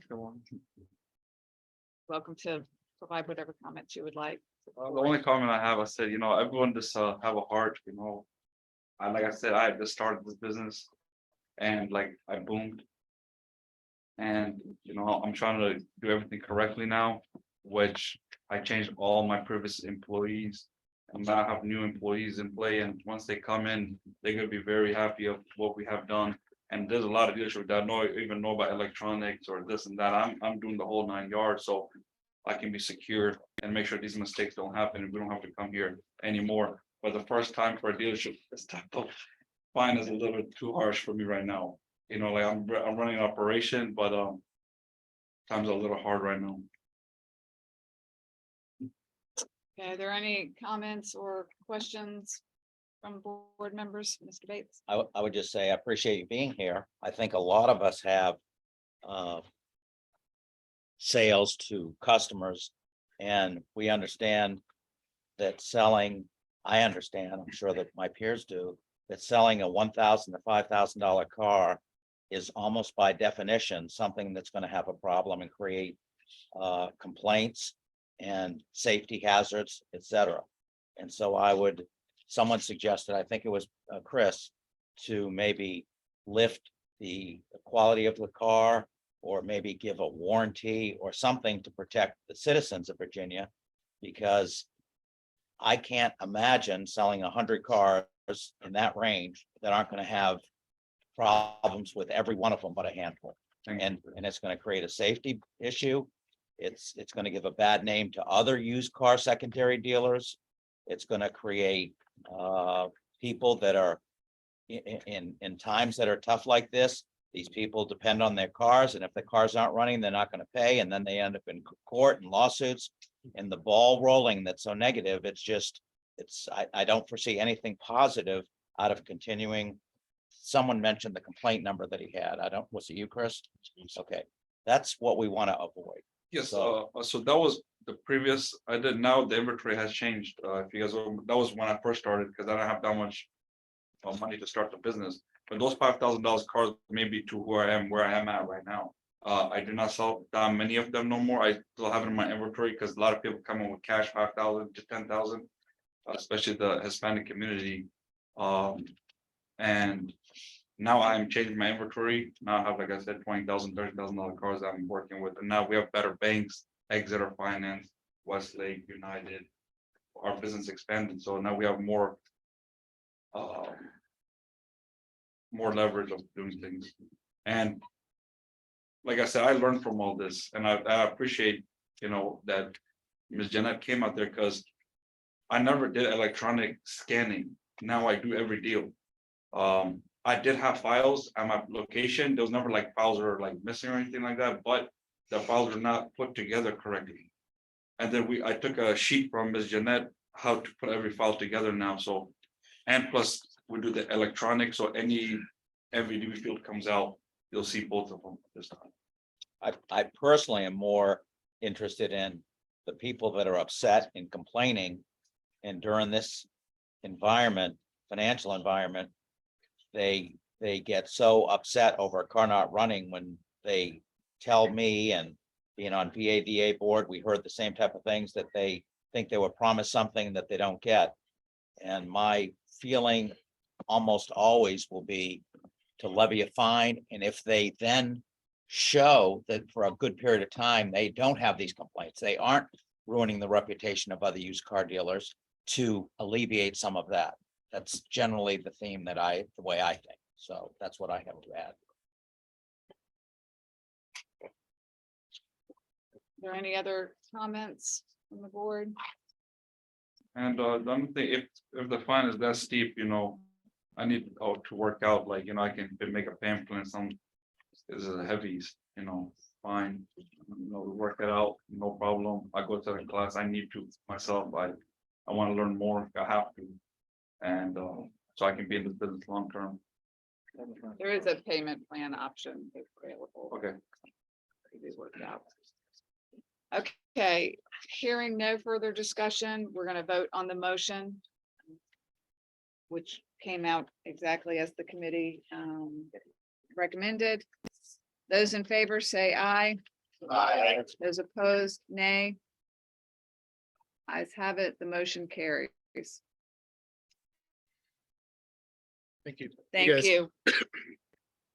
All right, Madam Chairwoman, after that, there was no business from the floor for our committee. We scheduled our next meeting is January 9th, 2023, and then we adjourned. Thank you, Mr. Wiley, both for the thorough report as well as for stepping in in Ron's absence. Appreciate that. Now we're going to turn to the licensing committee for a report out by Mr. Slaughter. Thank you, Madam Chairwoman. I had an opportunity to call a license committee to order, and we had a full agenda. There were no public comments. And we did approve the minutes from the September 12th meeting. So with no old business from the floor and no new business from the floor, that left us scheduling the next meeting for January 9th, 2023. And then we adjourned.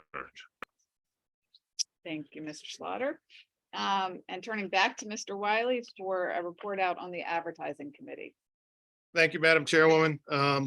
Appreciate Mr. Slaughter setting the agenda for us. We followed through. There was no public, we called our meeting to order. There was no public comment. We approved our minutes from the September meeting. There was no old business from the floor. There was no new business from the floor. We scheduled our next meeting for January 9th, 2023, and then we adjourned. Thank you, Mr. Wiley. Mr. Mayor, can you please report on the transaction recovery? Yes, Madam Chair, we met this morning. We had a quorum. There was no public comment. We approved the September 12th meeting summary. There was no old business. And under new business, our next meeting will be January 9th, 2023. We adjourn. Thank you very much. Now we're going to move on the agenda to topics, old business. First with an update from William Childress on the dealer portal. Thank you, Madam Chair. The portal update will be very brief. As you well, let me start over. As you know, we have two people who are here for the first time, so I give a little bit of history.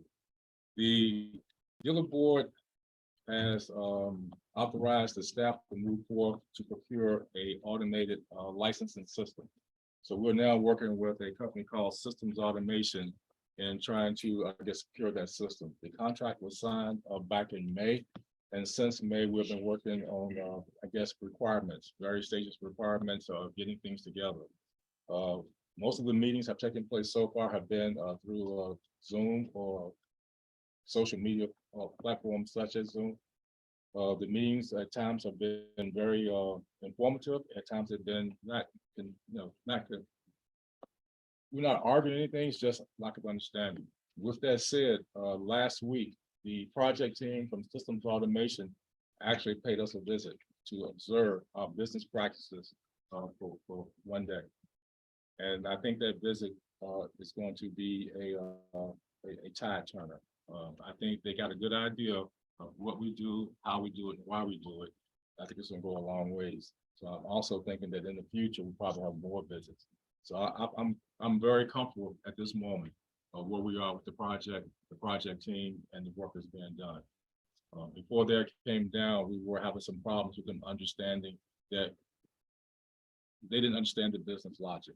They had in their minds, the system should work one way, and that did not coincide with what we needed. And they also didn't understand that while it's fine to have their processes in mind, that we have laws to comply with. And that was the major part, that we're not doing this because we want to do this. We're doing this because the law says we have to do this. I think once they saw what we did and how we did it, they made a huge difference. So again, I think we're on good footing right now. And the beauty of this whole thing is, though, is that at any point in this process, if they're not meeting requirements, we will stop the contract at that particular point, because the contract is paid upon deliverables. And so right now, I think we've authorized 4 or 5 deliverables that they have met so far. So right now, we're under $80,000 that we paid out to them so far. So again, we're not going to do this just to make it happen. If it's not going to work, we'll stop it at that point. But at the same time, the board will be very much aware of what's going on and why it's going on. So you will be kept in the loop. We'll be transparent about the whole process at all times. And but I think we're gonna be okay from the last meeting we just had. So that's the update. Anybody have any questions? Okay, thank you. At this point, we'd like to now provide our state dealer associations an opportunity to speak and provide any updates, VADA and VIADA. Yeah, we have no And, comments or thoughts. okay, anything related to legislation you want to bring up, anybody? No, you're- We will have a franchise bill, but it doesn't impact the operations of the dealer board. Okay. And Alvin, do you? I have no further comment. I don't know if you want to say about, I'll leave it up to you, but thank you very much. Yeah, great. And yes, we have some good news to share. VIADA is now partnering effective today with DMV to be a new site comparable to the other auto auctions that process dealer work. So they will be yet another avenue for dealers to get their work processed. In addition, they are opening to the public as well.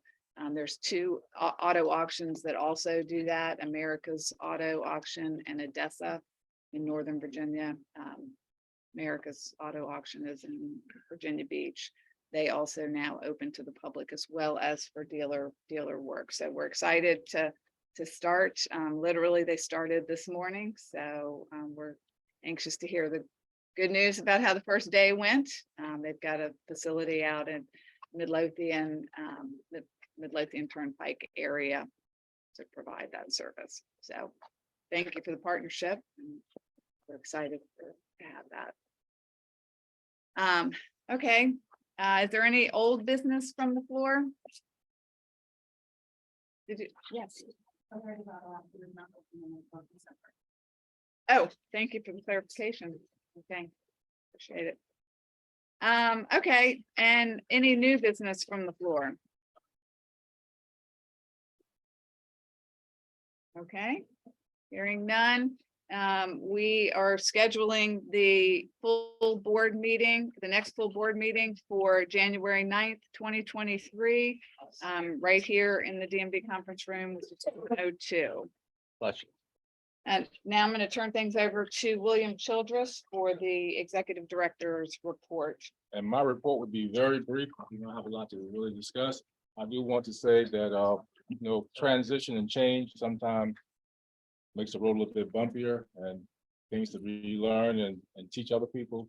But with the group we just got in, the 6 we just brought in, I think you guys have done a great job coming in. And I say that because usually when new members come into the board, they tend to observe for a meeting or two before they get involved. So far, every one of you have gotten engaged day one. Is that a compliment or? That's a compliment. That is a compliment. You've gotten engaged day one, which is good. We're gonna have differences. I mean, I'm sorry, you're gonna have differences of opinion and how you feel about things, but the bottom line is we need to just recognize what we're here for, and in the end, let's get it right. I mean, we're all here for the same thing, basically. But one of the things I think you all will agree with me on is that when I'm talking to the dealerships around the state and around the country, one thing that each day I wake up, I'm more and more concerned about the reputation of this industry and those who work in this industry. Yes, we have a lot of people in the business doing great stuff, but we do have some apples that are not as great as you guys are. Okay. And people need to understand, as you guys have said, and in my notes next month, I will say this, next time I will say this. You are peers, they're before their peers.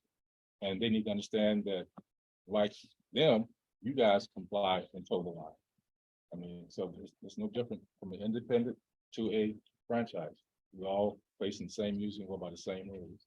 So I appreciate you being here, serving and doing this. And I understand just from just observing that it can probably sometimes be very difficult to deal with somebody you may be aware of, that you may know, and with your peers in general. And I also understand the fact that as you sit here and you hear these cases in the back of your mind, you're probably saying, I wonder if we have done this, or we're in compliance with this. I understand that. But nonetheless, you're here doing the work. And when this committee was formed years ago, and I think there are a few people in the room that were here when it started years ago, I think they can attest to the fact that when this board was formed, it was formed for the purpose of this industry policing itself. Policing itself. And I think we're doing a pretty good job of doing it so far. And I just want to make sure that we just keep down that same road. So again, I appreciate you. Thank you for your service. I'm looking forward to working with you. Now, we still have 2 members at some point they may be appointed to the board. There's a vacancy on the independent side and a vacancy on the franchise side. So we should get bigger. So again, thank you. Appreciate it. Thank you, William. And I just want to echo, I appreciate everyone's thoughtful deliberation and discussions today. So, and that takes care of our business for today's meeting. Therefore, call the meeting adjourned. Good. Thanks.